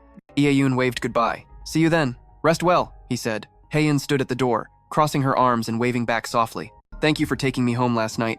Be careful. The two said goodbye as Yeo Un walked into the train station. Suddenly, his expression turned serious. Yeo Un shyly shouted loudly, Yeo Un, you fool, recalling how he blamed himself last night. What are you trying to do? You haven't even confessed properly. Are you crazy? You promised to restrain yourself, yet you turned into a clown standing in the middle of the train station. Yeo Un shouted, attracting attention from passers-by. He should have acted cool. Just taking her home was enough. Yeo Un covered his face in embarrassment, silently hoping Hran wouldn't remember. Hran was nearby, easing his embarrassment. By playing the piano, he disciplined himself to drink moderately. Unfortunately, Hran's memories were gradually recovering. Soon, the sun set. In a simple cafe, Yeo Un sighed deeply and put on his coat. He looked in the mirror, fixed his face, and felt a pounding headache. He hurried out, only managing a quick hairstyle. Now his hair was messy like a bird's nest. Looking at his long locks in the mirror, he was annoyed, and wondered if styling every day was exhausting. Maybe I should cut it short. Suddenly, Yeo Un was startled, looking into the mirror, tilting his neck curiously at a mole. What is this? Seeing the mole on his neck surprised Yeo. Was it a bruise or an insect bite? He hadn't noticed it before. Standing in the dressing room, he thought it didn't hurt much, so he would just apply medicine later. After changing, he stepped out and politely greeted. Hello, Shin Yang, she replied, then suddenly looked startled. Shin Yang carefully examined him, surprised. What's wrong? Her expression suddenly changed. Shin Yang looked annoyed and said, Don't tell me you've been out all day like this. Yeo Un scratched his messy hair and said, My hair? I had to go out urgently, so I just did it roughly. It looks messy, right? Shin Yang crossed her arms and sighed in frustration. No, it's not that. She angrily left, ignoring him. Yeo Un looked confused, hands on hips, watching her leave. What's wrong with her? You teased Yeo Un, then asked, Did you go out with Hae-in last night? Yeo Un was surprised and asked, How do you know? You bent down to the shelf and smiled.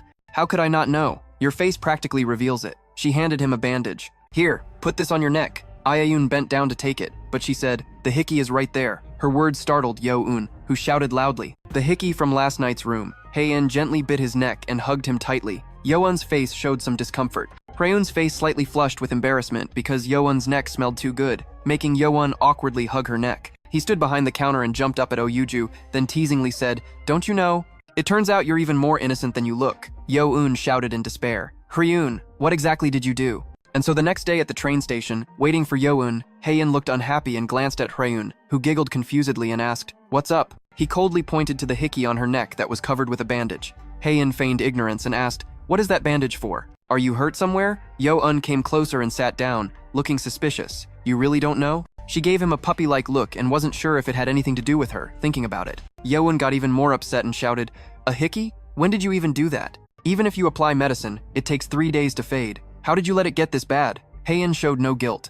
On the contrary, she teased, 3 days? Maybe your skin is just too sensitive. Hearing this, he was speechless. He forced her to tell the truth honestly. Why didn't you say anything that morning when you saw it and your face was all red? He had wandered all day without covering it up, not knowing it was there. Seeing this, Hae-in held her stomach and giggled. You really didn't notice? I thought you knew well. Don't you look in the mirror? Yeo Un looked away and replied, I looked but didn't think it was a hickey. I just thought it was a small bruise. Seeing that, Hae-in leaned in close to look at his cute face. Really? You've never seen a hickey in your life? Yeo Un shyly avoided her gaze, but Hae-in laughed at such an embarrassing topic. Turns out you really don't know. It looks just like a small bruise. Really wrong. Yeo Un thought about past scenes and casually asked, so you've seen many of these before, right?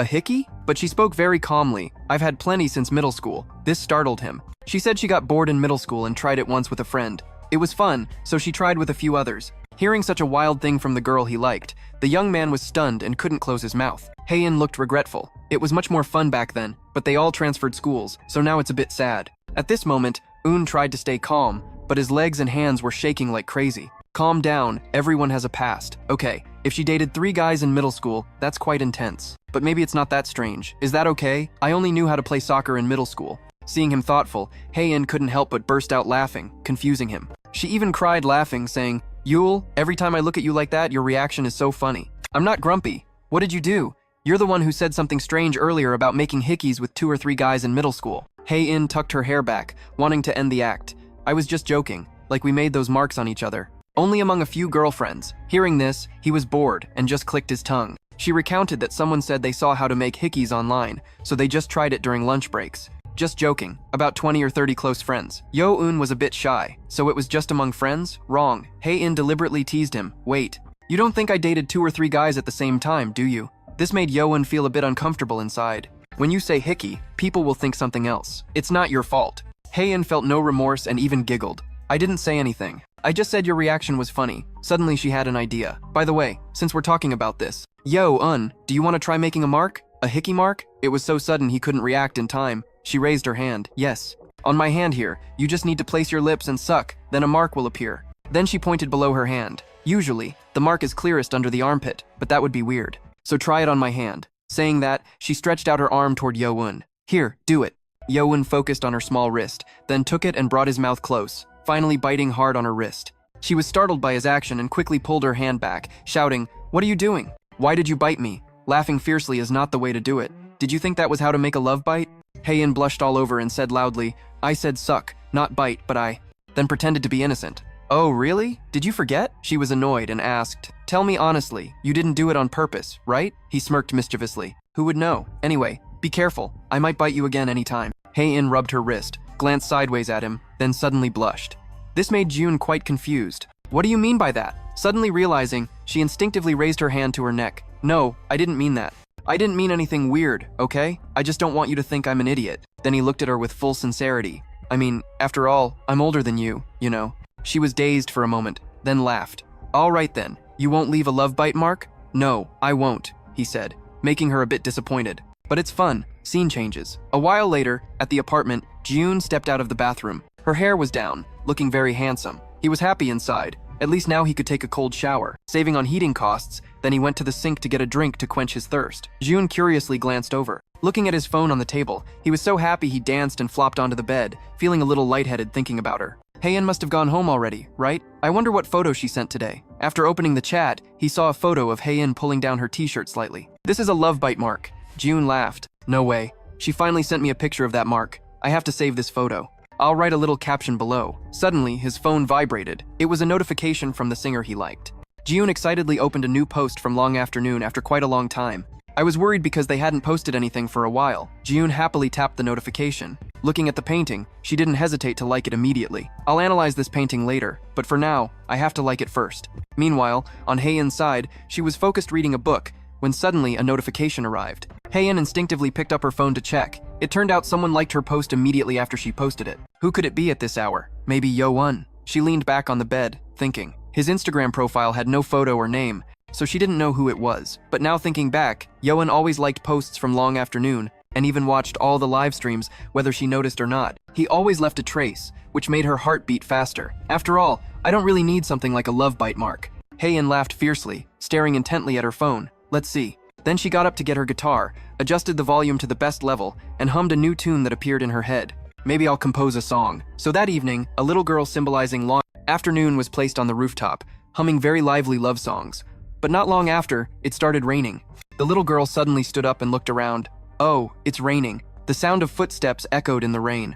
Among them, a man and a woman happily immersed themselves in the music, exchanging extremely passionate glances. Then the dance scene ended joyfully, waving hands to greet the audience. At this moment, June stared at the screen thoughtfully and clapped.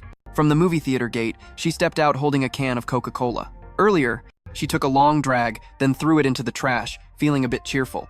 Watching an old movie again is truly a great idea. Truly excellent works retain their value no matter how many times you watch them. Then she went to the ticket gate. The next screening was an animated movie. Do I need to know the plot beforehand? What a strange title. Run stood there dazed for a moment, looking at the screening schedule, then leisurely accepted it. Oh well, let's just watch. This is the joy of camping at the cinema.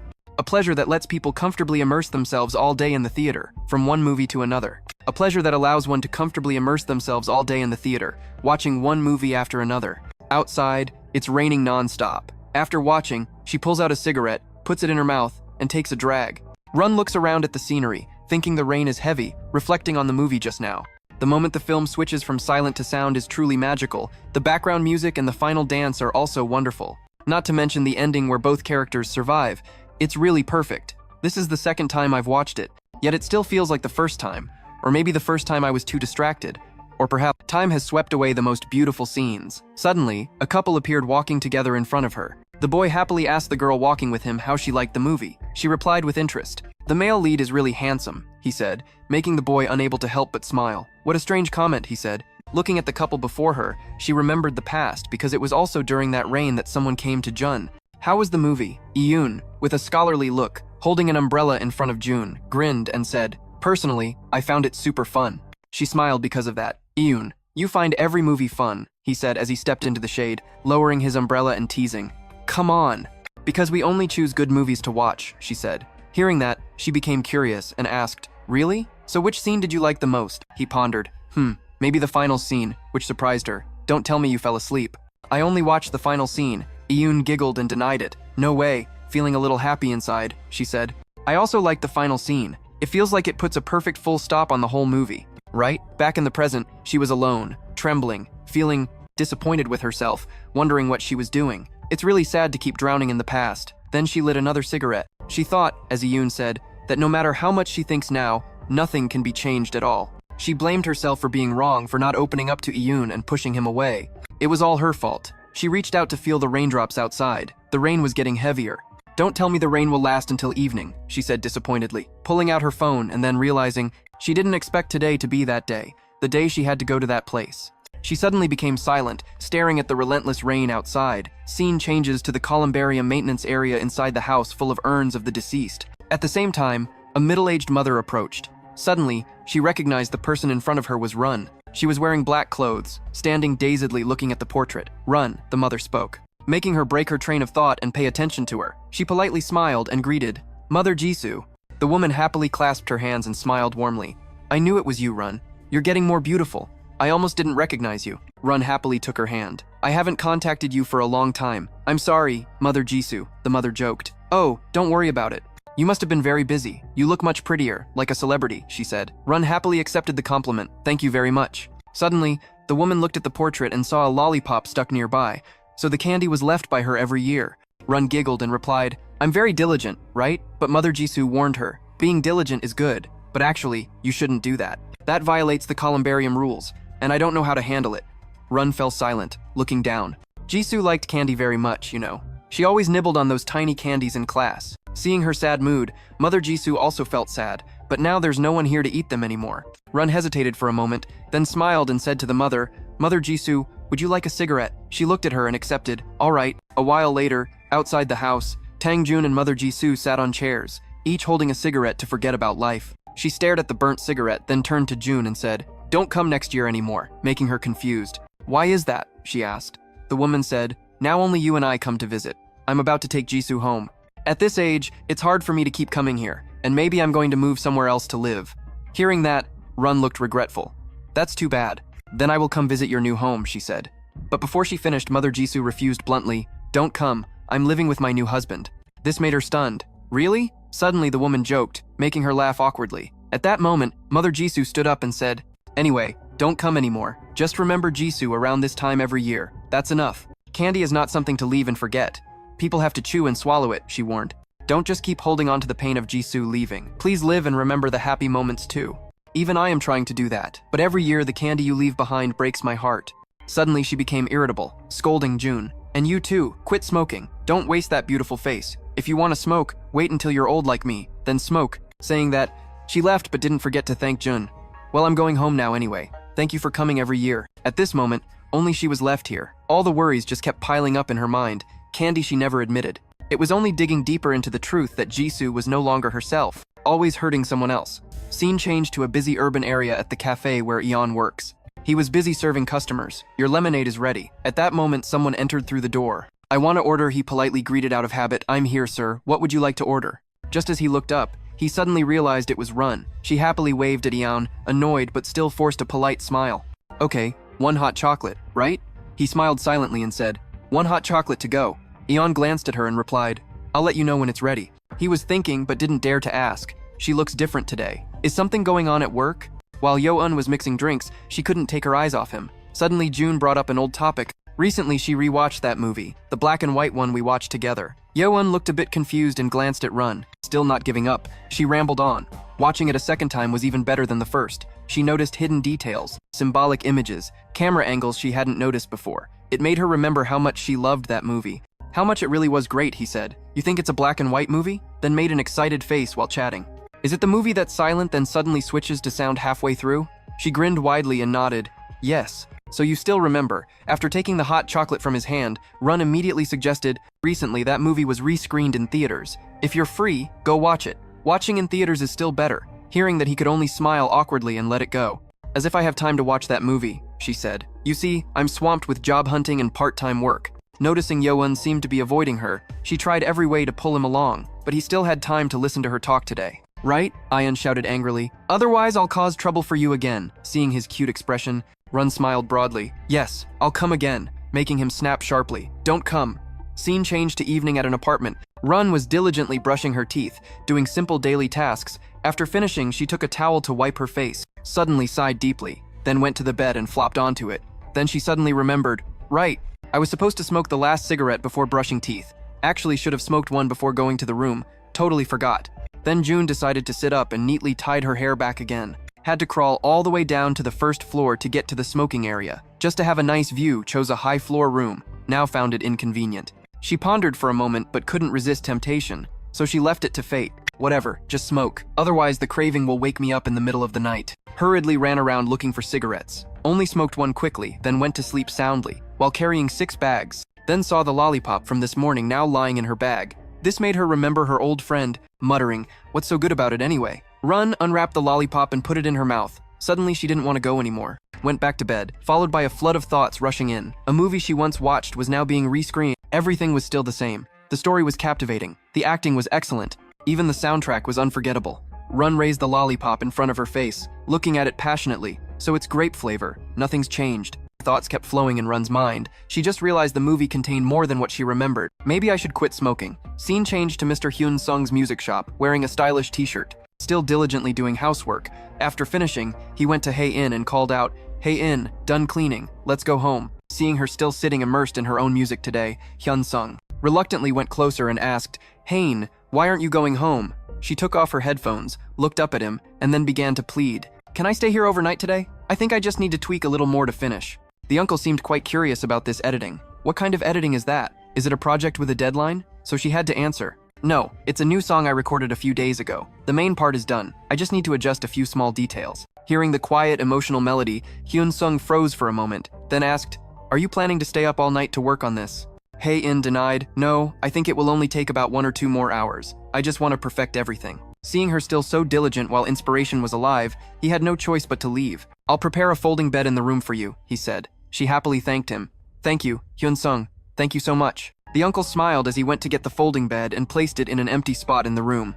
Hyun Sung bent down to look at the screen and asked her, Hain, are you planning to release this song as a single too? Hae In answered casually. Maybe. Suddenly he had a good idea. How about releasing an EP this time? This made her hesitate a bit. An EP? But with a band like yours that doesn't perform live? Wouldn't releasing singles regularly be better? That's because she thought if she made an EP, there would be a long gap, and her appearances would decrease. Hyun Sung immediately rebutted. That's true, but there will be a collaboration song coming out, so you'll have some free time, right? This time just take it easy and create your own mark with an EP. Releasing singles regularly doesn't mean you'll stand out more. Hearing this, Yeo Un hesitated a bit. I do have quite a few demos, including some experimental songs I really want to try.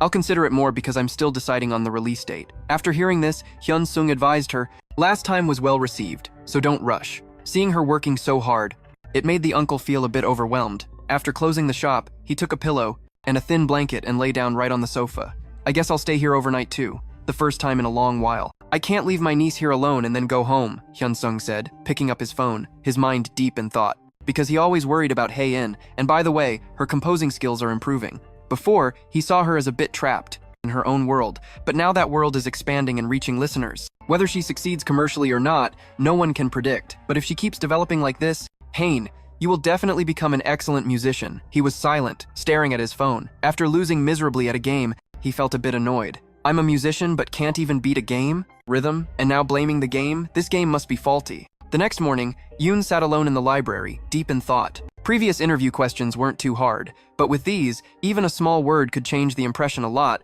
so he needed to prepare clear answers. Suddenly, from outside came the lively sound of music and the chatter of people. Yoon suddenly felt itchy to go out.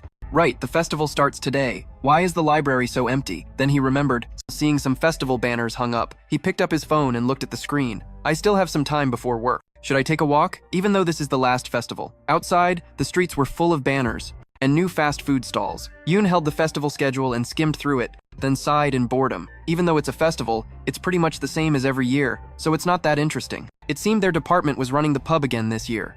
At that moment, he passed by the music office. Looking at the sign, Yoon felt a bit regretful. That's the band of your friend Hain, right?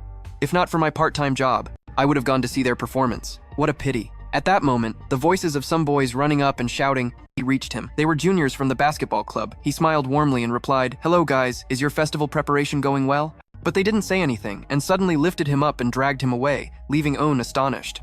"Hey guys, what are you doing?" And just like that, I didn't expect to be dragged to the basketball court. He's already changed into sportswear without me noticing. The younger one awkwardly pleads, "Please help us. Just 10 minutes. The person at the counter today has food poisoning, so we're short-staffed and haven't eaten anything yet." He bounces the basketball down, puts on a blank expression, and asks, "What is this for?" The younger one grins widely and explains, "It's a free throw game for customers. Each person shoots 5 times, and the side with the most points wins. If the customer wins, they will receive a gift voucher exclusive to the festival." After explaining, the two quickly dash off, leaving Yeo Un confused on the court. Then, they say, "Please help us out. We'll buy you snacks too." He's bored and doesn't even bother to speak, just mutters, "If you guys are hungry, just leave the booth empty and go eat. They're really silly." At that moment, a couple approaches and asks Yeo Un if they can try the game. He nods and replies, "Yes, you need to pay the participation fee." Looking at the couple in front of him, his mood lightens considerably. So cute. Are they freshmen? This must be their first university festival. Suddenly, he comes up with a bold idea. In that case, as a senior, I have to create a memorable experience for them. Side note, Yul always puts his heart into strange things. The sign outside the court displays information about the basketball club challenge match free throw. Eyal is now trying to please the customers. He holds the basketball, throws it toward the hoop, and the ball flies up and goes straight in. Without any obstacles, the challenge board appears. And of course, Elun takes the score 3-2. He excitedly shouts, "One! Eyal always takes advantage of the customer's disappointment to amuse himself. "This is more fun than I expected." He excitedly targets the next customer. "Next customer, come here quickly. I will defeat each one of you," he thinks. Defeat them? And after a while, Eyal is the leader of the game, absolutely unwilling to lose. He happily bids them goodbye, thanks them for participating in the challenge. Eyal is proud of his superior skills. "Even though I haven't played basketball in a long time, my skills haven't declined. This reminds me of when I played basketball in elementary school. The feeling when the ball goes into the hoop is truly the best." At this moment, a girl approaches and speaks up. "Can I try?" "Yes," he turns and replies. "The participation fee is 2. Unexpectedly, the person in front of Aeon is her. He panics and asks, "What brings you here, Hein?" She lightly lifts her bag and says, "Ki-hoon forgot to bring his equipment, so I came to bring it to him. Today he's performing here, and I also want to check out your school festival, Aeon." Hearing this, Aeon offers, "Would you like to walk around the festival with me? I still have some time before work." Unexpectedly lucky, she agrees. "Yes, I want to, but I left the studio empty, so I can't stay long. I think I have to go back right after delivering the equipment." Then she comes up with another idea. "But instead, let's do this. In a free throw match, the loser buys the snacks the winner wants." Yeo Un's eyes light up, smiling mischievously. "Good idea. I'm starting to get hungry too." After finishing the discussion, she suggests, But since I'm new, can I throw from a closer spot? He smugly chuckles. Of course, anywhere you feel comfortable. Despite a little bending of the rules, it's fine. Seeing Yeo Un so happy, she also feels happy inside. At this moment, Hein sits down and says, "You throw first. I'll watch to see if you step over the line."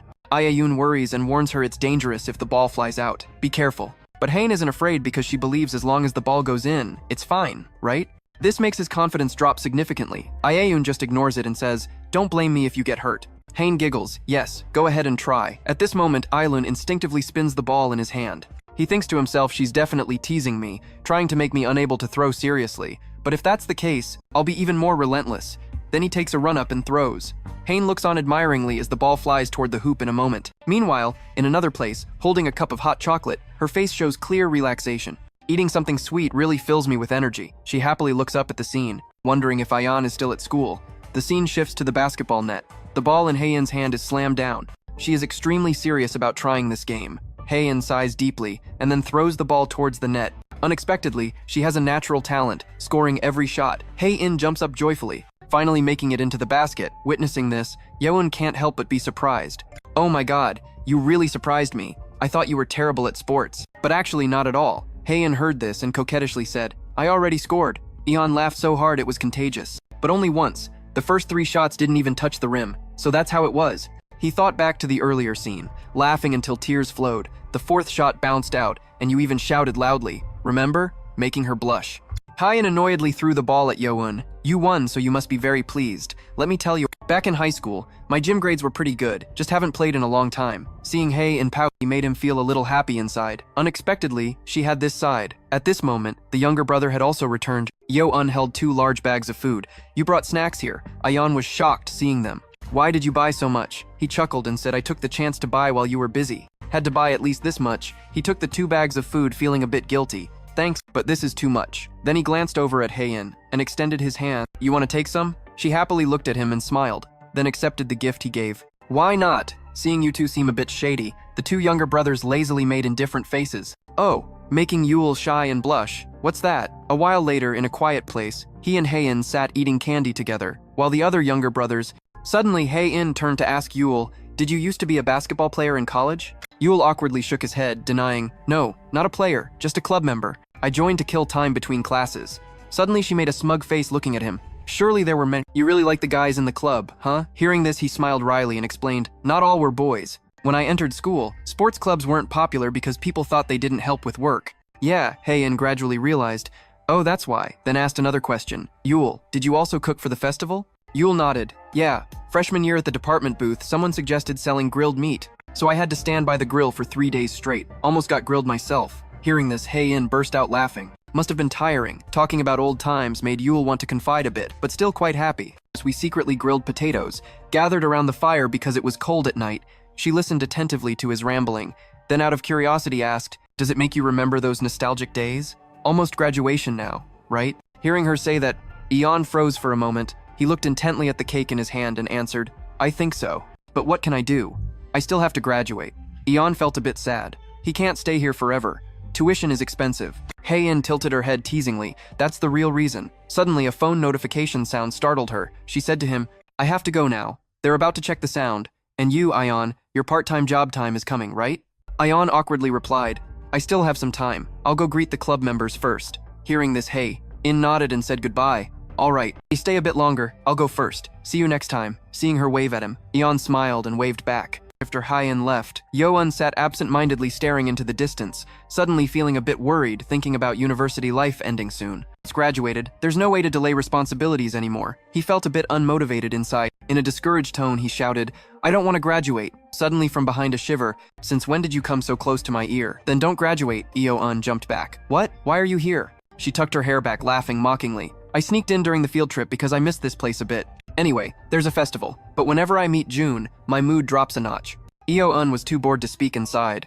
"You're working now, really free. You can go anywhere you want." Jun took a sip and said, "But student days are still better, with holidays, outings, and enjoying festivals."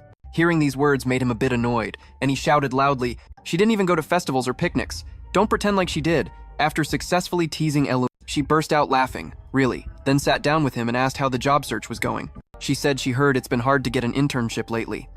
Elin answered quietly that everything was fine, no need to worry. That's good. You're smart like me, so I believe you'll do well. Sitting for a while, still no word from Yeo Un.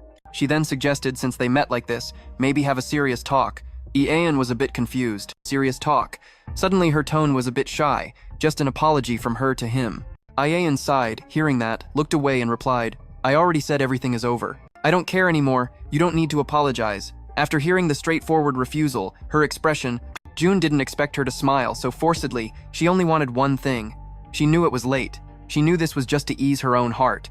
But still, she wanted a conclusion. Yeo Un didn't feel relieved. On the contrary, the emotions then were even more tangled than a spider web. She just wanted to put her feelings on me to feel more comfortable. So selfish until the last minute.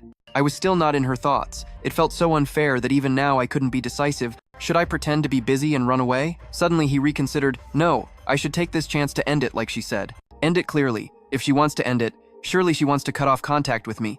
Hearing a silly complaint isn't hard. If that's all for us to be apart, then that price is too cheap. Yeo Un reluctantly said, Fine, say whatever you want. I will listen. She happily glanced over. Run put down the glass and said bluntly to Yeo Un, I like you, making him freeze. Because Yeo Un thought as usual it was just a joke, but her eyes shone with seriousness that I had never seen before, containing fear of loss and desire, an answer she hoped for all at once. It was a sincere confession. He remembered the old days, where the two were always stuck together. At that time, Island was chatting with friends when he noticed she was quietly leaving alone. Seeing Run's indifferent look, he called out loudly, Sister Run, then stepped forward. Have you eaten yet? Or shall we eat together? I planned to eat at the canteen with some friends, but she refused bluntly. No, I don't want to go with a crowd. Run said goodbye coldly and left, leaving him alone. Yul was left alone, but he didn't give up. Yeo Un offered another solution. Then just you and me go, okay? Let's eat together. Don't eat alone. Making June a bit annoyed. Why do you keep bothering me? I told you I want to eat alone. Didn't make him a bit embarrassed. No, I mean I can't not care. After all, you often go alone. Changing a bit is good too. Because Yul thought moreover we have to work on a group project. To do well we need to be closer. Whether we like it or not, we have to meet often. Hearing that, June gradually changed his mind, so she made a bold proposal. From now on only have lunch with me. She put on a teasing smile. If you do that, I will eat with you. You decide. How about that? Yoon hesitated a bit but agreed. Okay then. Whatever, yes, from now on we eat lunch together. Is that okay? Making her laugh out loud. Yes. Okay then, let's go. But in June's mind he thought differently. What's wrong with this kid? Strange. Normally when I say that people would back off, why does he keep following me? At this moment she spoke up. How about we go to the nearby Japanese ramen shop? Haven't eaten there yet? Hearing that, Yoon agreed. Oh, sounds interesting. I've never tried Japanese ramen before, so I'm curious. Seeing that she was even more excited. Really? Then that's great. Let's go eat. Yes, haha. And so Run led the way. He followed behind, checking his phone. It seemed like Yeo Un's earlier words hadn't been fully thought through. Anyway, this idea was a bit silly, just eating lunch together like this. After a few times eating together, he was sure they'd get bored, and she'd find other friends to eat with. So this was only temporary, going out together. Now back to the present, the two of them are facing each other. She swallowed and asked again, Do you like me? Why ask that all of a sudden? She didn't dare to look straight into his eyes, so she had to lower her head. She was flipping over my answer at that time. If she had asked me when I liked her, then now she's serious, then she turned to look at him. Yoon's face was serious, feeling a bit uncomfortable inside, mumbling, What's the point of saying that now? So many years have passed. Hearing that, Yoon just smiled awkwardly. I don't hope for anything. I just want to fix my mistakes like a notebook to heal my heart, and to apologize for hurting you. Then Yoon asked back, If you're serious now, then why did you reject me back then? Why did you lie? Her eyes showed a bit of sadness as she answered, Because I was scared, which made Yoon freeze. Scared? You? His expression made her laugh out loud. No, it's not like that. I was scared that the relationship would get deeper. Hearing this, he became even more confused about her feelings. She continued, At that time, I had a friend I trusted very much. She was my childhood best friend.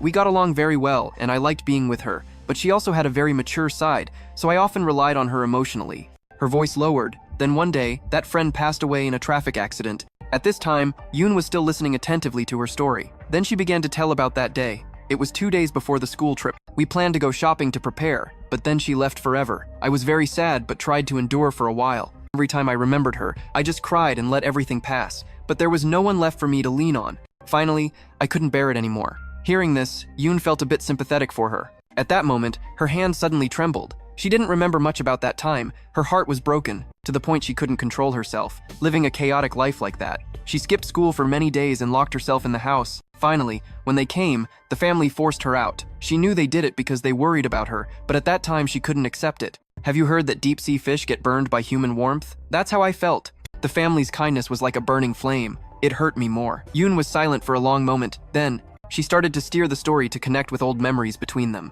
So she ran away. Spending more time with me only created more memories. It only stirred up the pain of losing everything. I was just a coward and pitiful. Hearing this, Yoon finally decided to speak up. Why are you telling me this now? If you want to run away, just keep doing it. This made Yoon recall the previous incident. Candy isn't meant to be sucked and thrown away. You have to chew it or swallow it. Don't just drown in the fact that Jisoo is gone. Live and hold on to the happy memories. Then suddenly she remembered him and said, "Your smile is very beautiful. So I wanted to get to know it, and also your warmth." This surprised Yoon quite a bit. At this moment, June gave a faint, forced smile, a bit rushed. "Sorry, I know what I'm saying is an apology to soothe my heart. But the more I say it, the more selfish I become. Please think carefully about this. You don't have to answer me right away." After she left, he hesitated inside, unable to bear it, pursed his lips, frowned, and ran his hands through his hair. He sighed in various ways. Suddenly, there was an announcement on the loudspeaker from the student council. Weather forecast said it might rain at 5 o'clock. All booths should prepare to avoid water damage. At the same time, elsewhere, in Hae's band room, hearing the approaching storm, Ji-hun was a bit surprised. "What's that? Thunder?" But the forecast said no rain today. He complained in various ways. "Oh no, don't tell me it's going to rain. I don't want to perform in the rain. I just fixed my guitar." At this moment, Hae was silent for a moment, looked up at the sky, then waved goodbye and left. "It's probably just a passing shower. I'm leaving now. Good luck with your performance." Then Ji-hun waved back. "Yeah, thanks for the encouragement." And so Hae started to rush off. She covered her head with her hand, thinking it was going to rain heavily and she should go back to the studio. It seemed like raindrops hit her head. She hoped Yoon wouldn't get wet. Meanwhile, on Yoon's side, he was walking alone in the rain, his face faintly blurry, just walking without caring about his health. At the cafe, Yeo Un was sitting, sipping a hot coffee when suddenly he received a phone call. The person on the other end said hello as soon as the signal was received. Out of courtesy, "Hello, this is the interviewer on the other end. I am conducting a project to understand the thoughts of people in their 20 seconds. May I ask you a few questions?" Yeo Un agreed. "Okay, since you're free anyway." He received the other party's consent. The person on the other end showed appreciation, thanked him, and then went straight to the point. "Shall we start? First, can you tell me about your current job? Are you working yet?" After hearing the question, Yeo Un smiled awkwardly and replied, "Not yet, I'm still studying. I just finished an internship interview and am on my way back." The other party responded with a wish of good luck. "I hope you get good results." Yeo Un sincerely replied, "Thank you." The person on the other end asked again, "So how do you evaluate your answers in the interview?" Taking a sip of coffee, he thought about that moment. He answered with a hint of regret. Evaluating his answers? "Honestly, I made a small mistake earlier, so I'm a bit regretful." I stuttered a little and seemed awkward, realizing the other party was answering the wrong question. The person on the other end was a bit flustered but then started to change the question. "No, that's not what I meant. But what will you do with Han Arian?" Yeo Un was surprised, stood up, and asked the person on the other end, "Wait, how do you know about that?" The other party calmly replied, "Just answer first. As for Han Ariam, what about her? I would accept her confession." Yeo Un sighed, crossing his arms. He replied firmly, "Definitely not. I would refuse. I've already forgotten her a long time ago." The other party helped him recall the past and asked, "But don't you feel regret? You and Han Ariam had many memories. You two studied the same major, so you must have gotten along well, right?" Finally, the killer blow. "She was so good that you couldn't easily forget her, right?" Yeo Un's expression changed, perhaps revealing a deep hidden sadness. The person on the other end didn't stop. "It's been years. Hasn't she still held a place in your heart? Don't use being abandoned as an excuse to hide your breakup." He recalled what he once said, "It's not like there's no second chance." Yeo Un suddenly snapped awake on the subway, staring blankly at everything around him. Then he comforted himself. "This is just a dream. I thought I was really in an interview." Now more sober, he blinked and noticed, "Wait, where is this?" It's still far from the destination. Looking carefully, Yeo Un panicked. "What? Already here? Wait for me." He rushed out of the subway, stepped out the door, and sighed in relief, almost missing his stop. Yeo Un was panting, catching his breath, looking around at the cafe where he worked. At this moment, he had returned from the interview and entered. Yeo Un greeted, "Hello, everyone." Oh, Yoo-do was carrying drinks in her hands. Seeing him, she turned around and smiled warmly, replying, "Hello, Shin." Yang was standing at the cashier. Looking at his outfit today, she was curious and asked, "Why are you wearing a suit? Did you have a graduation photo shoot today?" Yeo Un replied, "No, it was an internship interview. I borrowed it." Shin Yang smiled happily and didn't forget to compliment him. "The suit suits you." She also asked, "It looks great. Have you taken selfies to send to your girlfriend yet?" Yeo Un awkwardly replied, "Girlfriend?" Then he decisively changed the subject. "I'm going to change clothes." Shin Young laughed and said okay. After he went inside, she watched his back and was silent for a few seconds. Then Shin Young voiced all her guesses. Either they argued, or he got dumped, or he failed the interview. One of the three. Yoo-do looked at her, a bit scared, and asked, What are you talking nonsense about? In the staff room, Yeo Un was changing into his employee uniform. While changing, his mind was free to think about other things. I don't understand why my mind is so confused. I thought I had already decided, but when a usually determined person suddenly changes, it makes me sad. Is that why I feel uneasy? Do I feel pity for someone I once hated and forget forever? After changing clothes, he patted his face to regain spirit, reassuring himself. All right, stay alert. He pats his face to regain his spirit, not forgetting to reassure himself. All right, stay alert now.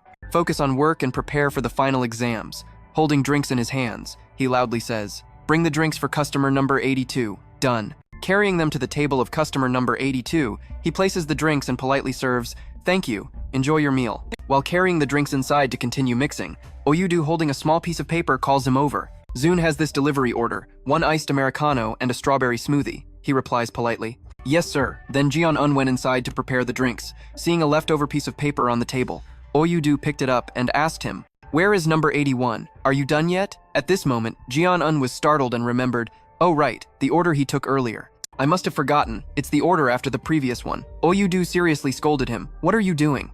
"Making a mistake. Never before." Yeo Un admitted his fault and apologized. "I'll fix it right away." Ojuju gently advised not to rush. "Just stay calm and be more careful to avoid mistakes. If it's late, just apologize to the customer." Yeo Un replied, showing he understood. "Yes." At that moment, Run came in from outside. Yeo Un's silent surprise, she smiled warmly and greeted Ojuju.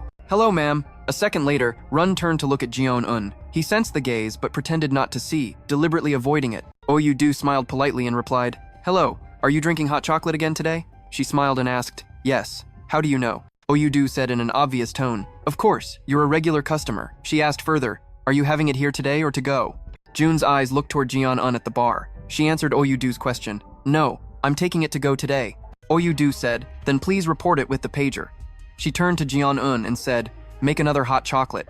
Yeo Un agreed, "Yes." Then noticed something wrong. She asked Zun, "Are you putting chocolate into the smoothie? Or are you imagining things?" At this moment, he was startled and realized, "What is this? I'll redo it right away." Seeing his spirit wasn't good today, she reached out to touch his neck. Pondering for a moment, finally, she stopped him from preparing drinks to avoid further mistakes. "Just let me do it. Go check around." Yeo Un replied, "Yes." Stepping outside, holding a broom to mop the floor, he sighed. It had been a while since he was scolded. His eyes accidentally glanced toward Jun. At this time, she was looking down at her phone, waiting for her drink. Feeling the gaze on her, she raised her head to observe, one hand brushing hair behind her ear. At this moment, Yeo Un had already turned his back and walked away. In the staff room, standing in front of his locker, Yeo Un bumped his head on the closing locker door. Not forgetting to remind himself not to be distracted, soon it was evening. The cafe was preparing to close. Yeo Un was mopping the floor. Today, Oyuju stood at the cashier and asked him, "Jian, are you done cleaning?" He looked up and replied, "Just mopping the floor left." Oyuju nodded, "Okay." Looking at him for a moment, she quietly called Jion. He slightly moved closer to respond, "Yes." Because Jion Un's spirit wasn't good today, Oyuju probed, "Is it really hard to find a job these days?" Jion Un slightly moved closer and stood up straight, agreeing, "Yes. I just started. Even though it's hard, I have to try." She sighed, "Don't you watch the news?" "But I heard young people these days are struggling a lot, worn out by all kinds of things. This world demands too much." And then Oyudu encouraged him, "But you'll be fine, because you always put effort into everything." Jion Un smiled hesitantly and replied, "Thank you." Oyudu had no other way to sympathize with him. "If you have difficulties, you can always talk to me. At least I can buy you a drink, can't I?" Hearing that, Jion Un hesitated and asked, "Then can you buy me a drink today? I'm really craving alcohol now." Oyudu smiled brightly and immediately agreed. "Bored already? How about whiskey?" "Okay." Jion Un awkwardly declined. "No, beer is fine too." Oyuju didn't give him any chance to refuse. "Don't be unreasonable. It's late. This is the time to drink whiskey." Jion Un was helpless before Oyuju's offer. He shouted loudly, "WHY, do you have to come?" Then he immediately hung up, rubbed his head in frustration, muttering, "What the hell is this sister doing?"